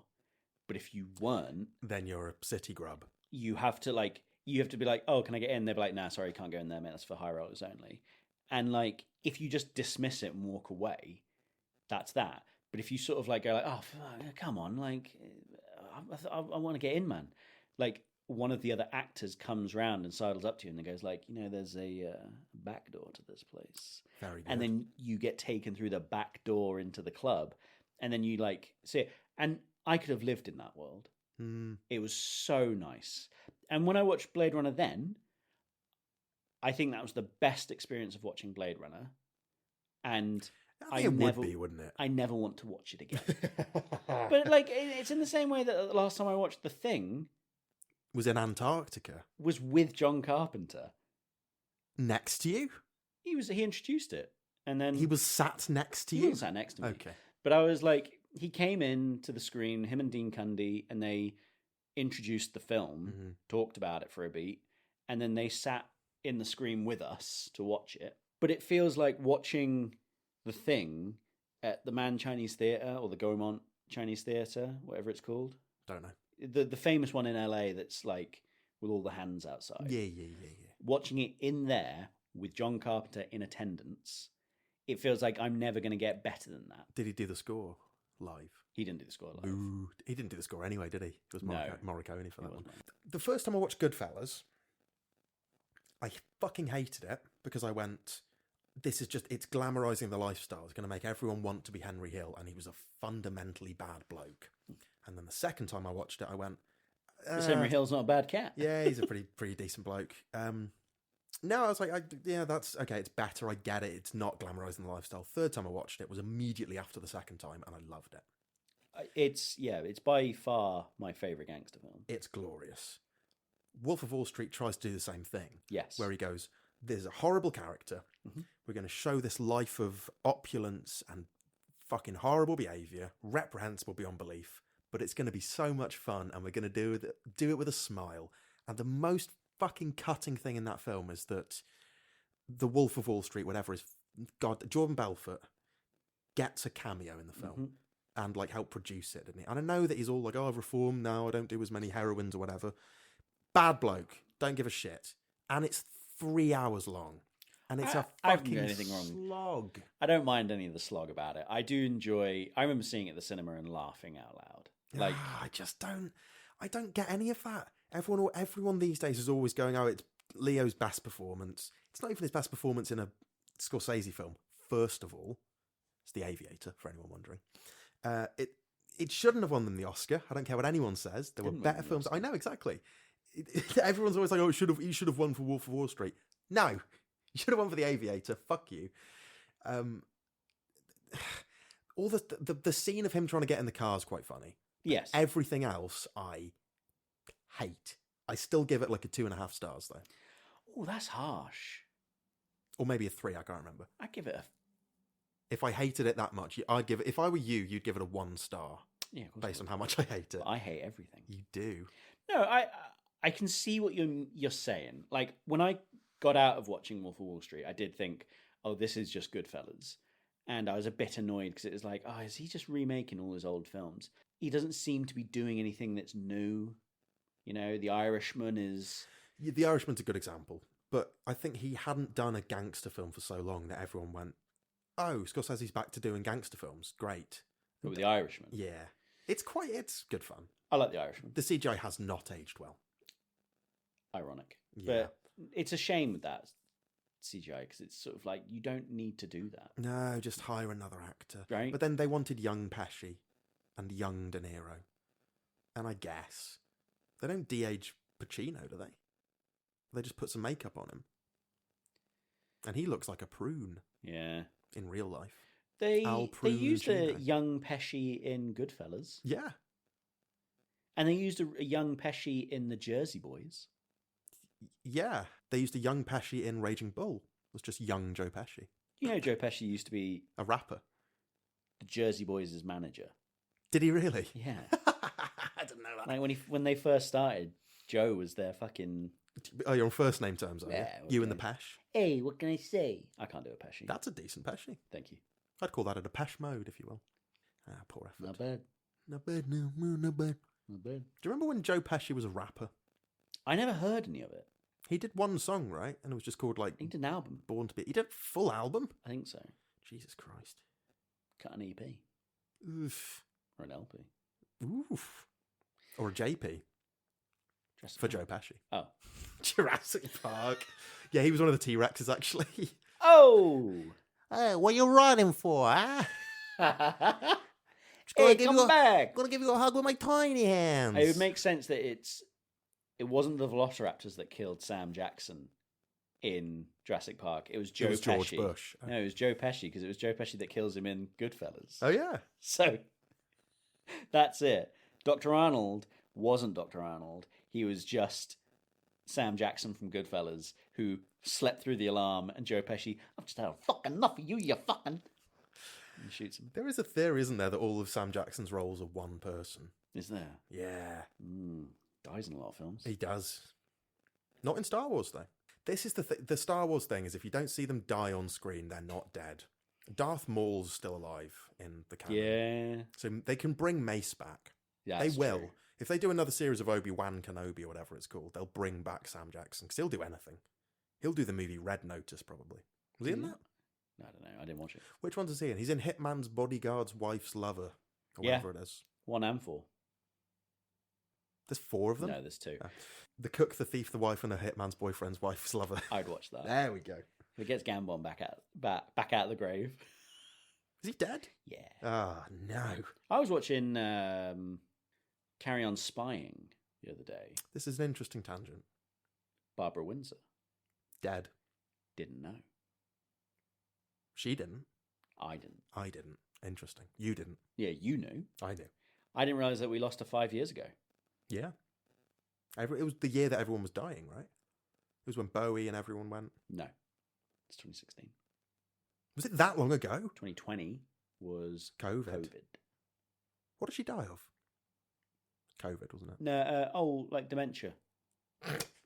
You die of dementia? No. You could die of dementia. You don't die of dementia. You just wander into a lake or something. Or you fall down the stairs. Well, then what do you die of if you don't die of dementia? You don't die of old age. You die of things that occur because you're too old to function. That's my controversial opinion.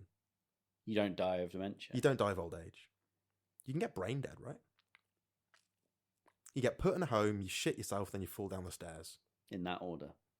You probably shit yourself on the way down. I was about to say, what if you don't get put in the home, but you do shit yourself and fall down the stairs? Then That's why old people's homes are bungalows, isn't it? My parents live in a bungalow. What are you trying to say? I'd live in a bungalow. I tell you, I'm fucking done with stairs. But they can fuck. That's my controversial opinion. Stairs can fuck off. Fuck off. Interesting. Stairway to heaven yourselves. Yeah, that's why they call it that. Because the old people. Yeah, but they go down. To hell. That's you can't not- fall up the stairs. You know, I've fallen upstairs. You never fallen upstairs. Yeah, but then you fall back down again. You have to do like a Sonic the Hedgehog roll and go up and roll. Like a reverse slinky. I get if I'm going down the stairs and I'm thinking about something, and then I remember what I'm doing mid-stairs, my brain glitches and I have to jump the rest of the staircase. And I can't not. If I think about stairs while I'm doing stairs, that's the end game. What if you remember on stair 1 from the top? Jump down the rest Oh, of them. like I've done that and sort of like stumbled down a couple of stairs and then stopped. Interesting. It's like my brain just forgets what the legs are doing. Yeah. And it's like, oh, stairs. Yeah, we should do that. So, yes, sat in your living room right now. I don't see many physical films. They're all locked away. Because I might nick them. Yeah, I've got 2 cupboards worth. I've got 1 cupboard full of DVDs of like movies and such. 1 rung is like video games, and then the middle rung is movies at the front and porn at the back, because someone bought me a whole bunch of DVD porn because they thought they were being funny, and I've kept it all these years. Have you ever watched it? No. Why not? Someone I used to live with has. They watched it on my birthday. Without me. Not on their own, there was a group of them. But I was off doing something else, and they went, let's go home and watch Doctor Screw, the Doctor Who porn parody. Are you telling me you wouldn't? I want to know which Doctor they're being, actually. Should we put it on? I didn't realise it was a Doctor Who porn parody. I kind of want to see this. Yeah. But I kind of don't. the same. It's like, oh, I want to see how far are you committing to this bit. There's porn parodies of everything. There's a sponge dick square nuts or something, and it's just people fucking, but they're in really large, oversized SpongeBob costumes. Don't like that. No. Well, what's the rule? 34? Is it rule 34? Yeah, if it exists, there's porn of it. That's weird. That is weird. Though, why is Pirates XXX still considered the best? Pirates XXX is it was the highest budget on a porno. And this was Pirates of the Caribbean. Yeah, Is it was the actor, Pirates. Is the actor called Johnny Depp? Well done. Keira They didn't- Knightley. They didn't even have to change her name from Elizabeth Swallow. That's not a name. Her name's Elizabeth Swallow, isn't it? Elizabeth Swan.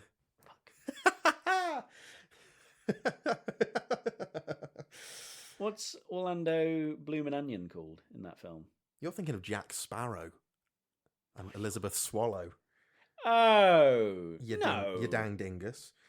Pirates of the Caribbean 1. His character is called Will Turner. Willie Turner. Directed by Vore Verbinski. Whoa. Vore Verbinski. There we go. There it is. We're in business. I think Curse that's of the Black Pearl Necklace. very good. I'd be worried if it was black, though. Should get that looked at. So you haven't got many things out. What have you been watching recently? Ooh, I've just been catching up on... Weirdly, I've just been catching up on a lot of sort of cult classics I've missed. And just other films I've missed. I did a big film watching day yesterday, and I watched in the same day The Lost Boys and Near Dark. Yeah, both sort of weird, gothy, vampire Catherine Bigelow. romance. Catherine Bigelow's Near Dark. And Joel Schumacher's Lost Boys. It is. It is. It's a wonderful... You know when you can queer a film? Like if you change the sexual preferences of the lead characters. Yeah. Right? Or just get bloody Joel Schumacher to make it for you. No. It's if you queer the main characters so that instead of them being attracted to the female lead, say that the male characters are attracted to one another instead. Yes. How well was the female characters written, or how well were other characters written? Oh, yeah. Because of that. If you watch Lost Boys, the female characters in that film are fucking pointless. Yeah, they're horrible. It's not that. It's like they only are there to serve as a love interest and nothing else. It makes a lot more sense that Jason Patrick is in love with... Is it Jason Patrick? No. Who's the main guy? Kiefer Sutherland. No. Who's the main guy? Oh, I'm having a telling off. The little boy. Or his brother. The brother. The older brother. The brother? The brother. Oh, I don't know. If it's Jason Patrick, I'm going to be very embarrassed. I watched it yesterday. So, yes, let's have a look. Michael. Yes. Jason Patrick. Jason Patrick, as I said. They say his name about 50 times in But that his film. name's Michael. His name is Michael. Yeah, Boy, the actors. Boy, do I know his name is Michael, because the entire third act of The Lost Boys is just them going, Michael, Michael, Michael. I've seen it once. I don't really care for that film. No, neither do I. And I didn't like it. If very much. if you watch it with that thought that actually Jason Patrick is trying to bang Keith Sutherland for the whole film, it makes so much more sense. Oh, yeah. Well, it's Joel Schumacher. So there's visceral homoerotic tension throughout the entire thing. I don't know what you're trying to say. Well, Joel Schumacher famously said he's slept with like 5,000 men. He loves it. Do you know what I mean? Like, he loves putting homoerotic tension in his films. It's great. I wish he'd make more films. I watched 8mm the other day. That was him. There we go. And it was dope. Was there homoerotic tension in it? I think everyone wanted to bang a younger Joaquin Phoenix. Well, valid. But like the Batman ones, you know? Yeah. It's all leather-clad men. With nipples. With nipples. And Uma Thurman's there. Ooh. Uma Thurman. It sounds like when you've injured your knee or something. Yeah. Yeah. Alicia Silverstone. They're very similar films to watch on the same day, but I sort of don't know which I prefer. I've never seen Near Dark, but I like Catherine Bigelow, so I feel like I'd probably prefer that over Lost Boys. I think you absolutely would. Really? So I hate it then. 'Cause It's someone more told me. it's more Americana, it's cowboy-y, it's Bill Paxton. Yep. I always get him and Bill Pullman mixed up. Do you know his son is... Lewis Pullman. Didn't realise that. Yeah. An actor as well. Nepo baby. Nepo baby, like so many. Bill Paxton plays like a goth cowboy vampire. Yeah, he's the one on the front cover, isn't he? You like John Carpenter's vampires, don't you? No, I've never said that. Don't put that out Oh, sorry, there. it's me that likes it then. Yeah, we watched it recently. I watched Wait, it recently. is that the one with James Woods? Yeah. I've never seen it. What are you? Okay. Wait, let me double check. No, I rewatched it. No, sorry, I watched it. No, for I the first... rewatched Yeah, it. I watched it for the first time and I went, you look exactly like Stephen Baldwin in that film. The mannerisms and everything. I don't know if that's a compliment. Yeah, it I don't is. think that's the compliment you think it is. Is it Stephen or Billy? Which Baldwin is it in John Carpenter's Vampires? Daniel. Daniel Baldwin. Christ. There's no such thing. I refuse to believe it. Daniel Leroy. Oh, yeah, Baldwin. Daniel. He's like the second best of the Baldwin brothers, acting wise. It's a bold statement. Yeah. It's a bold statement, Con. Billy Baldwin's the Trump one. Stephen Baldwin's the Usual Suspects one. Yeah, the one who's Alec Baldwin's is the murderer one, and allegedly, and Daniel Baldwin's the other one. Is it? It is still murder, isn't it? Well, it's manslaughter. Manslaughter. Yeah, Yeah. But not his fault in any way. No, So he's all right. He's an all right dude. I think it's a fucking unfortunate event. Yeah, it I is. wouldn't put any blame on him. I think there are other things to be angry with Alec Baldwin about. Shooting someone isn't the least of his problems. How many people can you say that about? That them shooting someone is the least problematic thing they've done? It's the guy that shot John F. Kennedy. I tell you what I've watched recently as well. The new Jurassic film. Yeah, I saw you didn't get that high mark. No, I didn't. The family I did not care for. As soon as that family were introduced, I went, okay, one of two things is going to happen. One, they're going to be in this one scene as disposable family that gets killed off screen. Or They're going to be in it for the entire fucking thing. And lo and also behold, they're in it for the entire fucking you know the thing. T-Rex scene with the inflatable raft? That was quite fun. When none of them died, I realised none of them were ever going to die. Yeah, of course. But it was at that point, I was like, we might lose the dad at this point. We might lose the boyfriend at this point. God, I the wish dad. they lost the boyfriend. They Jesus should have Christ. lost the boyfriend. They should have all died in a horrific T-Rex related accident. I think they should have died at the beginning, Yeah. which then gives you... insight as to why the island is dangerous or some It's shit. such an annoying film because it's Gareth Edwards. Gareth Edwards. Yeah. Which is the Raid one? Gareth Evans. And Gareth Edwards is Rogue One. Yes. It's Gareth Edwards, and he's a really, really good director. He knows how to do spectacle. He knows how to do CGI. Wait, it was the Raid guy that did this one? No, Oh, it was Gareth Edwards. He's the other one. I've met that one. Which one? The Raid one. Gareth Evans. Are you sure? Am I sure? I met him, He but I did- don't know which one it is. He did a Tom Hardy film recently. You'd like it. Havoc. Yeah. I won't like it. No, you won't. But Gareth Edwards is really, really good at doing spectacle. He understands CGI. Like He's the creator. The creator. The creator is fucking wonderful. Yes, but Sorry, for everyone listening, Ollie I'm put pursing his- my hands like a he went triangle. into the fucking finger steeples. I'm Mr. Burnsing it. He's got a really bad habit of picking bad scripts. Because the creator script is fine, but if it had been a much better script, that film would be a classic. 'Cause Yes. It looks incredible. Yes. Jurassic, he was like the fourth choice or something for director for that. He came in really late on, had nothing to do with the script, and it's dreadful. But it looks really good, it's directed well, it's just the entire setup, all the characters, all the plot. I just went, I've seen all this before. And what's really annoying, no one dies come the end. Spoilers, by the way. Rupert Friend. Well, well, of course he does. He's Okay. the corporate type. You can tell that from the beginning. But like, Jonathan Bailey, Mahershala Ali sacrifices himself and then stays alive, Yeah, that's which is bullshit. really annoying. Also, they've just got away from that T-Rex. Why are you gunning off a fucking flare? It's not even a T-Rex. You know what I mean, though. Did you think that looked like an HR Giga alien?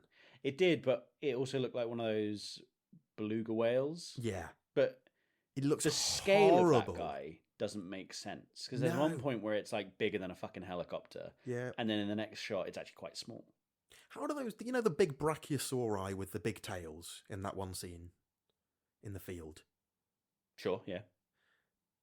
How does that work? They've got a tail that's like 3 times the length of their body. It's really nice. It's a nice scene. But it doesn't make any fucking sense. What do you mean? Their tails were so thin Yeah. that they would break the sound barrier when they swung. So thin. As in, like, they were so nimble and long. Oh, real Brachiosaurus. Yeah. Yeah, but the ones in the film have got ones that are like 3 times the length of that. Because it's weird hybrid dinosaurs, isn't it? Because it's hybrid Oh, islands. yeah, okay. Yeah. Weird. I Not didn't mind good. this film. I thought it was the best of the Jurassic Worlds. Interesting. I've discussed this on a previous episode, obviously. But Jurassic Park Dominion is... Your favourite? It's the best one in terms of a sequel to the book. Yes. Whereas I don't like any of them. Which is fair. They're not good. Jurassic Park 1's good. Yeah. It's better than good. Jurassic Park 1 is brilliant. Jurassic Park 1 is sick. 2 I hate. Because it's Lost got World is the fine. child. 3's good fun, but not the best of them. And then it's just Jurassic World. I can't be doing Chris Pratt's stupid Owen Thunderguns character. No, I don't like him. And I'm really pleased they didn't bring him in. Because there was absolutely no reason they didn't... Like, they could have just brought him into this new one. And Yeah. I'm really pleased they didn't. Do you think they will? Because this is the start of a new trilogy, isn't it? But I don't know how you make that now. Just say he's still knocking about. No, but like they've got rid of all the dinosaurs on the land because all the dinosaurs can't live on Earth, like off the island because they'll die of a Yeah. disease, right? Like that Brachiosaurus that was in the traffic or whatever. So then they come to the island, and on the island there's just the hybrid dinosaurs. But from what I gather, like you can't do anything now. Like they're not going to make a park. You can't go and save someone again. Yeah, because the entire point of that film was that people aren't interested in dinosaurs anymore. And I go, yeah, me neither. Lol. This is part Well of- done for making a film and part of telling the everyone what problem. we think. Yeah, when the central premise of your film is no one cares about this film, I think you've got a bit of an issue right off the bat, script-wise. But didn't he do that with Star Wars? He did Last Jedi. Ryan Johnson. Oh, okay. Gareth Edwards is Rogue One. which is good Star Wars. Oh, cut that. I would also argue that Last Jedi is good Star Wars. But I Yeah, like my brother Rian would as Johnson. well. I'm indifferent. Couldn't give a shit about him. There doesn't need to be 9 Jurassic Park films. No, there really doesn't. I think we were good with 1, 2, 3. We were good with 1. Full stop. So you watched that? Anything else? I also watched F1, the F1 movie. The F1, the F1 movie. Was it a lot of fun? Preposterous. Absolutely preposterous. What, you don't think a man nearly 60 could start being an F1 racer? Or a racist, sorry. No. Full stop. Well, no, the problem, in the film, he was an F1 driver 40 years ago. Oh, okay. And he's been doing like IndyCar and 24-hour racing and stuff like that. And presumably NASCAR and everything. Yeah. There's a post-credit scene where he just goes to a beach rally thing. And he's like, hey, you guys need a driver? I'm Brad Pitt. And they're like, yes, you can join. We're not paying much. And he's like, don't worry, I do it for the love of the game or whatever. He's 62. For the audience, I did an eye roll just then. Yeah, it's just preposterous. And as an F1 fan, it's really annoying because the way it's presented is completely unrealistic. But you get that they have to do it for a Hollywood audience. Yeah. So they have to over-explain what DRS means. They have to over-explain the Grand Prix stuff. Yeah. And where all the tracks are. As a non-F1 fan, like, I haven't seen it yet. I will watch it. The racing scenes are really good. But aren't they because they were shot during an F1 race? Well, not during a race, because you wouldn't just stick Brad Pitt in there. No, but I thought that was the whole point, is that all of the footage of, like, the race is actual real racing. And then the Brad Pitt stuff is just green screened. Isn't it? Ooh, I don't know. Maybe. I He thought was actually anything driving the car. Huh? He was actually driving the car, though. I know that. But it's the same. It's Joseph Kosinski, Top Gun 2 guy. Yeah, he was good. Top Gun Goo was a good film. Top Gun Goo. Top Gun Goo. Yep. Top Gun 2, Maverick. Is better than the first one. Yeah. Yeah. It is the 2049 of the Top Gun series. If you will. Yeah. But he's done that thing again with F1, where he's gone, we'll put a camera on the outside of the cockpit of the vehicle, and you'll have lots of stuff going past really fast in the background, which looks good, but none of it means anything. It's also the most boilerplate story you've ever heard. It's team infighting. There's a rookie, there's an old dog, and he's grizzled. And But then- Max Verstappen is there. But we don't have those films anymore, do we? Because a lot of the films... Because they're rubbish. One, because they're rubbish, but because we got so sick of them. But then the next generation of film watchers haven't seen them. So the next generation of film watchers have never seen a new film where, like, the hero isn't flawed and a bit of a prick. They've always seen the hero as being a bit of a man-child. Every hero that any, like, 15-year-old has seen, it's been a superhero. Yeah. And they've all been a bit like, cheese whiz. Like, well, that just happened. exactly. And all quips. So they haven't watched a film where, they're actually dickheads. John McClane, his wife has left him because he's a scumbag. And man, I miss the 80s. kinda, with some films. But I haven't seen it, but is Days of Thunder the same? Is Tom Cruise's character an asshole in that? He's a race car driver. Would you expect? Yeah, he's an asshole. Days of Thunder is dope though. Mm, Tony Scott, yeah. get him up. Do you think it's weird that every sort of 20 or so years we get a film about cars going really fast? We have to. But only every 20 or so years. Because there was Le Mans back with Steve McQueen or whatever. There was Days of Thunder in the 80s. What was in the 2000s? Speed Racer in the 2000s. There was Rush.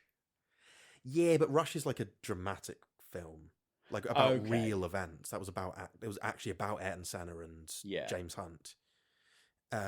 Whereas F1's got everyone in it that's in the racing scene. By the way, it's got all the drivers are all in the film, and Lewis Hamilton produced it or helped produce it. Oh, did he? So yeah, he gets a cameo. He gets like 3 cameos, and the final big race, it's the team that Brad Pitt and this rookie drives for are doing really badly. That's the story. And the very final bit of the final race of the season, the three that are leading it are Brad Pitt, the rookie guy on his team, and then Lewis Hamilton. So he has just stuck himself in as like, yeah, I got to win this race, guys. I got to be the one who's first place because I'm producing it. Admittedly, when it's set, he was winning everything, so that does make sense. Yeah, he's one of the drivers of all time. I was about to say, is he not the driver of all time? Depending on your perspective, yeah. He's won 7 World Drivers' Championships, so yeah, be up there. I mean, that's pretty crazy. Up there with Schumacher. Film, I wonder what's going to be the same. I wonder what people are going to say about cinema, because when Scorsese's not making anything new, and Spielberg and Scott and all of that lot. The 70s generation. The 70s generation. I mean, Coppola's making good films still. Bingo. But obviously we have Fincher and Nolan. Yeah. The digital generation. That like to shoot on film. Bingo. And now we're getting the newer ones who are starting to come up. You know, you've got your Fede Alvarez's, you've got... Have you? Well, you got What's he up to? Is he still making an Alien film? He did Romulus, did it? Did he? Yeah, Fede Alvarez. That's a Freddy Alvarez film? Yeah. What? Which is why it cut me so deep that I didn't like it. Oh my god. It is a Freddy Alvarez. And that's the thing. It's like you've got that next generation of like filmmakers who are coming in and doing. You've got a lot of filmmakers that you like Robert Eggers and Ari Aster. You've got... Love them. Yeah, you love them. You've got Chris McQuarrie and Joseph Kosinski doing all the Tom Cruise-y big action films. Yeah. But there isn't like a... Who's like a big name director now? That's what I mean. There's no auteurs, allegedly. No. In the same way that like in the 70s it was, bloody Sidney Lumet and William Friedkin and Coppola and Scorsese and Ridley Scott and Spielberg and everyone, their own little indie films, their own little production companies. There's no one really doing that. They're making smaller films. That might be a superhero generation problem, though. I think it is a superhero generation problem, and it's also a death of the cinema problem. Is this all Jon Favreau's fault? Yes. Yeah. But I think he's doing Mandalorian. And Grogu. Yeah. That can fuck off. Yeah. But I do think that with the death of cinema, because unfortunately it is coming to an end, people are going to just stop going to the cinema. And it hurts me. I wish it wasn't going to be the case, but you also have to accept you can't cling on to a bygone era that just doesn't operate anymore. Streaming's killed it, and now everyone's angry at streaming, but then what? It's Cable? more accessible. You know, it's way more accessible. Streaming will have to change. This is the well, problem. I think it's going to go back to the cables. It's going to have to, yeah. You pay a certain fee and you get everything, rather than paying money to Netflix, Amazon Prime, Paramount Plus, Apple TV, whatever else is out there, and your TV license. It's like, well, obviously you don't pay your TV license. I don't watch TV either, all right? Let's not get... I know, you just steal it. Get off. No, you just steal it, it's fine. I don't steal it. But you're paying like 50... If you did all of these, if you wanted to watch Succession, Severance, and Mandalorian, that's 3 separate streaming services, each at like 10, 12 quid each. It can't go on like this. But then the argument is, you've got so much accessible content, and a cinema ticket would still be about 15, 20 quid, yeah. So you're paying more for that and less for streaming, and it's all more accessible, but it's at the same time less accessible. Yeah. And also, just steal it. That's my endorsement. Hey, I buy second-hand DVDs. Yeah. And... I'm stealing second-hand DVDs, man. Well, my argument with I do not endorse shoplifting. What I do say about second-hand DVDs is that if piracy is a crime, then you should be shutting down second-hand DVD stores, because the money they're making doesn't go anywhere near the studios that made the films. Yeah. So if I can buy a second-hand DVD from a charity shop, then pirating content of that similar vein, like, I think it's wrong to pirate new things. Interesting. That are still, when they're still in the cinema. When they're still in the cinema. Yeah, and also the quality's bad. And I just think it's not good to, like, let it have its initial run. Yeah. And that's it. Just don't watch cam footage. Come on. Don't watch cam footage. And also, like, because films don't have a big physical media run anymore, the only money a film will make is at the box office. Yeah. So if we all keep stealing from the box office films, then they'll just stop making films for the box office and then stop at the cinema. And then everyone always says, like, well, if they made them good enough, I'd go. And it's like... Isn't the highest grossing film of the year the Minecraft movie? It's not that for me. It's the, if they made good films, I'd go. Right.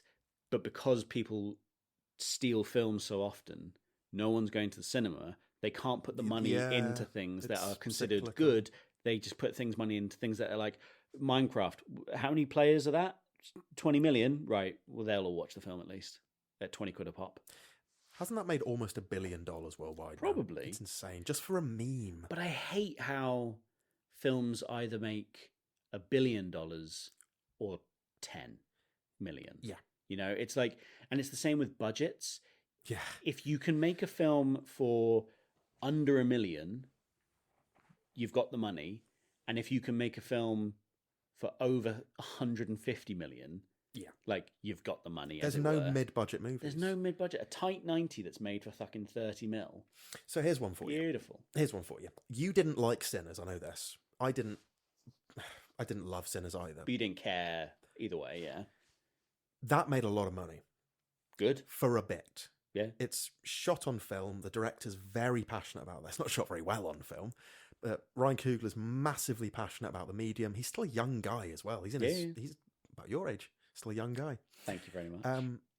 That film took 300 million at the box office. Okay. How much do you think it cost? Well, they saved money by hiring the same actor twice. What? No, they got Michael A. Jordan and Michael B. Jordan. Look, Michael A. Jordan don't get out of bed for less than 100 mil. It's a difficult one. How much do I think it cost and how much do I think it should have cost? No, just how much do you think it's cost? Not including marketing. Because with marketing, you just double the budget, really, don't you? So I say that film should have cost like 30 million. Interesting. Now, I reckon it cost maybe 75 to 90. Yes, Wikipedia tells me 90 to 100 million. Oh, really? Fucking hell. Double the budget. Yeah. That's 200 million all in all, effectively. And it's made just over 300. So that's not a huge win. But everyone was pushing it as this huge, huge win because it was getting people back into cinema. So maybe it will be. But if that's what we're calling a victory, if 100 million profit on 100 million film is for what we're calling a mid-budget film, if that's a win, we're in serious trouble. So I don't want to be, I don't want to start pointing fingers, but actors need to fucking chill out with the wages. And directors too. Like, everyone needs to chill out with the fucking wages. Yeah. Like, there is absolutely no way you need to charge 20 or 30 million to be in a film. Like, how much is Robert Downey Jr. getting paid for? No idea. But I know he make something like 900 mil for all of his Marvel stuff. Okay, there we go. Just for Endgame, he made approximately $75 million. That was on back end. Yeah, but it was 20 million salary for one. Still a 20 million salary. Just for one film. That's not including all of the other Iron Mans and Captain Americas and Avengers. You don't need to make 20 million. No one needs that much money. And give me one of them. But that's always my fucking thought, where it's like, you spent how much on Electric State? 350 million? And no one's seen it. No one's seen it. That film doesn't exist, and it's one of the most expensive of all time. You could have made, 2, 4, 6, 7, 50 million films, which I bet one of them could have made you 300 million back. Yeah. You know what I mean? Like, I don't understand. Take a chance on it. Take a chance. And here's a depressing one for you. The Snow White remake, which looks like a fucking nightmare, by the way. I watched some of the CG for it. Horrible. Has it come out? Horrible. Has it come out? It came out in March. All right. Box office 205 million. Fucking hell. Yeah, it only took 205 million, so that's less than Sinners. Budget, without marketing, 240 to 270 million. And bear in mind, I'm pretty sure the only two actors they had to cast were Gal Gadot and the other one. The one from West Side Story, who's really good. Rachel Zegler. Oh, yes. Plus all the performance capture for the dwarves. But it was the CG cost ballooned it to almost 250 million on a production budget. It's the same with the Avengers stuff. The Russo brothers have shared a set photo from Doomsday, and it's just a fucking grey backdrop. I hate that. That's not a set. That's not a set. Fuck you. That's a green screen with a wall. It really annoys me when they're like, remember when films used to be fucking made, not just like done in a computer. I know you haven't finished it yet, but Andor, Yeah. they went, we're not going to do the volume thing like Mandalorian and Groglit does. Mm. We're going to do real locations Mm. for pretty much the entire thing. And as a result, it looks spectacular. Of course it fucking does. And they would have kept the cost down. Because your eyes know when it's not seeing something real. Have you seen the trailer for the Grogu film? You can, Yes, you I can thought it was almost see the corners of the volume. It looks horrible. I thought it was like that and the poster. I thought they were both fan made. Yeah. Not only does it look bad as a film, it looks bad as a film. And it just looks like a long episode. It's like X-Files the movie 2, where it's like, this was just an episode. Chill out. X-Files the movie 2. Is that a real thing? Yeah. God almighty. Well, it's not called that. It's called, okay. like, I Want to Believe or some shit. On account of the aliens and such. Back when I worked at the cinema, the second one came out, they gave you a free copy of the first film on DVD with every cinema ticket. Why don't we do that? That's it. Instead, like, you should, if you're going to see a soulless, lifeless Disney remake, not just Disney, it's not their fault. If you're going to, it is all their fault. If you're going to go see one of their soulless, lifeless remakes like Mandalorian or like the fucking Snow White thing or like the Lion King live action, they should give you a DVD of the original film. Yeah, see for yourself. See for yourself what you could have watched. I don't know why they don't just release both at the same time, because it would cost nothing to just sort of be like, oh, by the way, here's the Lion King and here's 94's Lion King. The good one. The good one. Yeah. And just sort of be like, you can go see either for 15 quid or for 20 quid you can see both. Or for 10 quid, you spin a wheel and you see which one you go and see. I'd rather pay the extra and go see the good one. So would I. Yeah. But people are stupid. That's true. And that Lion King live action remake probably made $1 billion.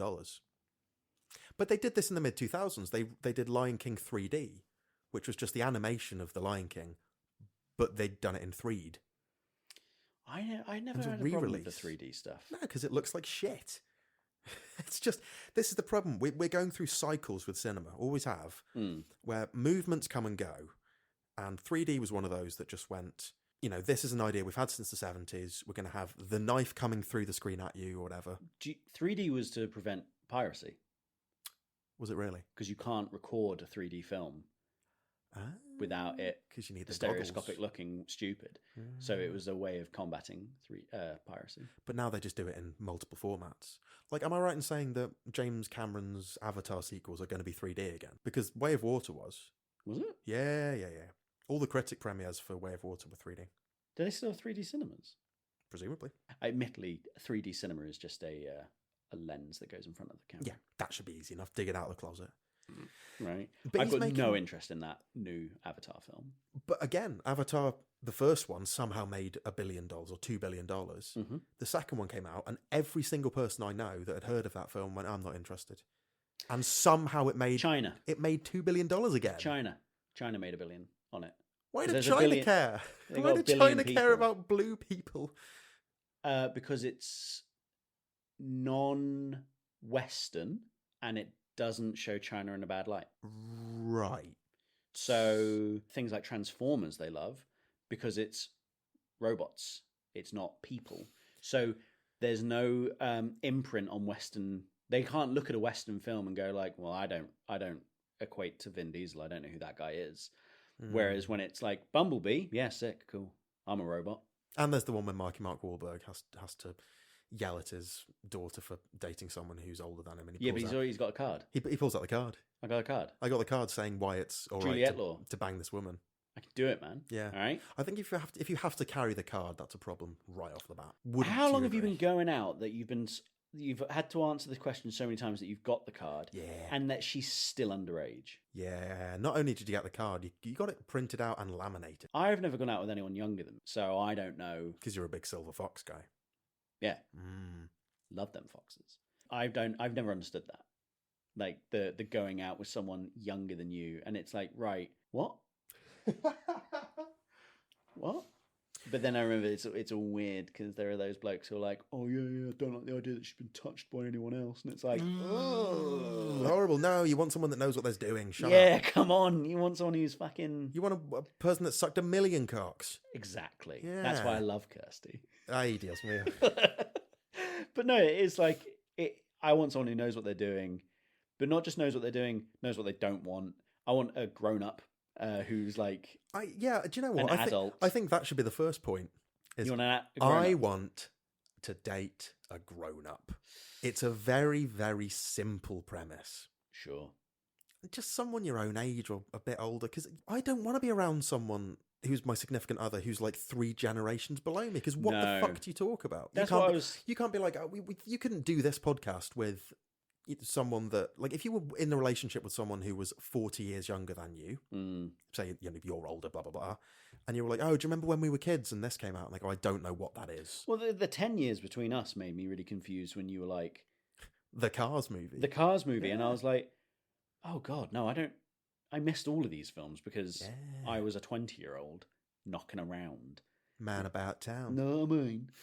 And, you know, it's like, that's a weird thing for me that my friend hasn't fucking experienced those things. So if my partner was like, no, I was still at school when you were out with your mates at 20, that would make me feel really fucking weird. I was still in play school when you were working your second job, and you go, do you not see why that's inherently sinister?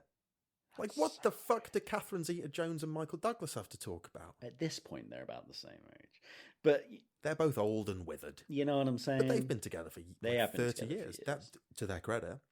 He seems like quite a young man in his heart. He's got that Viagra sort of... You know what I'm saying? Flowing He through his veins. didn't want to be an actor. He wanted to be a stock car driver. Did he really? He would have been good in Days of Thunder then. Produced it, didn't he? Oh, I don't know. He produced One Flew Over the Cuckoo's Nest. He did. I knew that, actually. Oscar winner for that. Wasn't there a quote where he said he couldn't attend a premiere of a film because he'd had his dick sucked too much and he had to go to the doctor about it? Or have I made that up? You've made that up. My guy. My fucking guy. I absolutely have made that up. When they asked him about his throat cancer, his first comment was just like, yeah, apparently that HPV is in women, but I'm not going to stop going down on my wife. That was it. And it's like, my guy. That was it. He was eating too much pussy and he got certified throat cancer. pussy eater. 7 days a week. Love this guy. I mean... That was a good Michael Douglas as well. Well, that's been some good films. Some interesting films. Some interesting hot takes. Yes. A lot of Cars the movie talk. A lot of Cars the movie talk. I might have to go and watch the sequels. Yes. How many of them are there? There's Cars 2 and subsequently Cars 3. So 3 films. Yes. Cool. 2 sequels. Yes. Lovely. I'll go back and watch those. Cars 2 is a secret agent film. Secret Asian film? A secret agent film. Oh, right. He becomes a secret agent. They go to Monaco and he has to stop Micah Caine, who's a bad guy, from being a secret agent. Micah Caine? Micah Caine. Mike Cocaine? From Jaws the Revenge. All right, Mr. Lightning McQueen. I'm having none of this. You think you're going to get past me on the track? You ain't getting past me. Could I have a little up in your car, get away from this shark, mate? I can't do Michael Caine. Yeah, I've seen you been doing the laps, and I don't like it. Do you remember that film Turbo? Where it's about A a snail? snail that competes in the Indy 500, but not in a car, just as a snail. He's just on the track, and every other driver is in a car, and he's just a snail. So thanks for coming on. Thank you for having me. Thank you for talking bollocks for way too long. Well, the audience might not know that. I might be able to cut this 3.5 hours down to 1. I doubt that. I'll keep that. But yes, we'll have to have you back on at some point. Maybe we'll do a general film pod, or we'll do something else. But yeah, I hope you've enjoyed it. Don't care if you haven't. It's been a pleasure. Thank you very much. There we go. And yeah, it's been Your Life in Film. I'm Ted Bennett. This has been Ollie. Bye. This has been a Lovable Road Productions podcast. Thank you to everyone that listened. If you want to help out Your Life in Film, then download it, like it, share it, and give the pod a follow. I didn't realise till starting this that a download is the way they measure success and not just a listen. So, listening means nothing. Make sure you check out my guests on their socials, which will be in the description of the episode. Take a look at my letterbox. I've made a list of all the films that have been mentioned on the pod. There's fucking hundreds. So you can find some good films there. There are some good ones. There's some fucking weird ones, and I love them. Quick shout out to some of the podcasts I'm listening to. Caliber 9 from Outer Space. That's Rob and Joe's. That's really good. And then The Villain Was Right. That's a great fun. Check that out. If you really want to be a mensch, give me that money. There's a link in the description. It'll explain it all. But a download and a share is excellent, and I actually appreciate that a lot more than you'd think. We currently have no sponsors, but I am open to them. I'll shill anything. I don't care. This has been a Lovable Rogue production. Thank you for listening.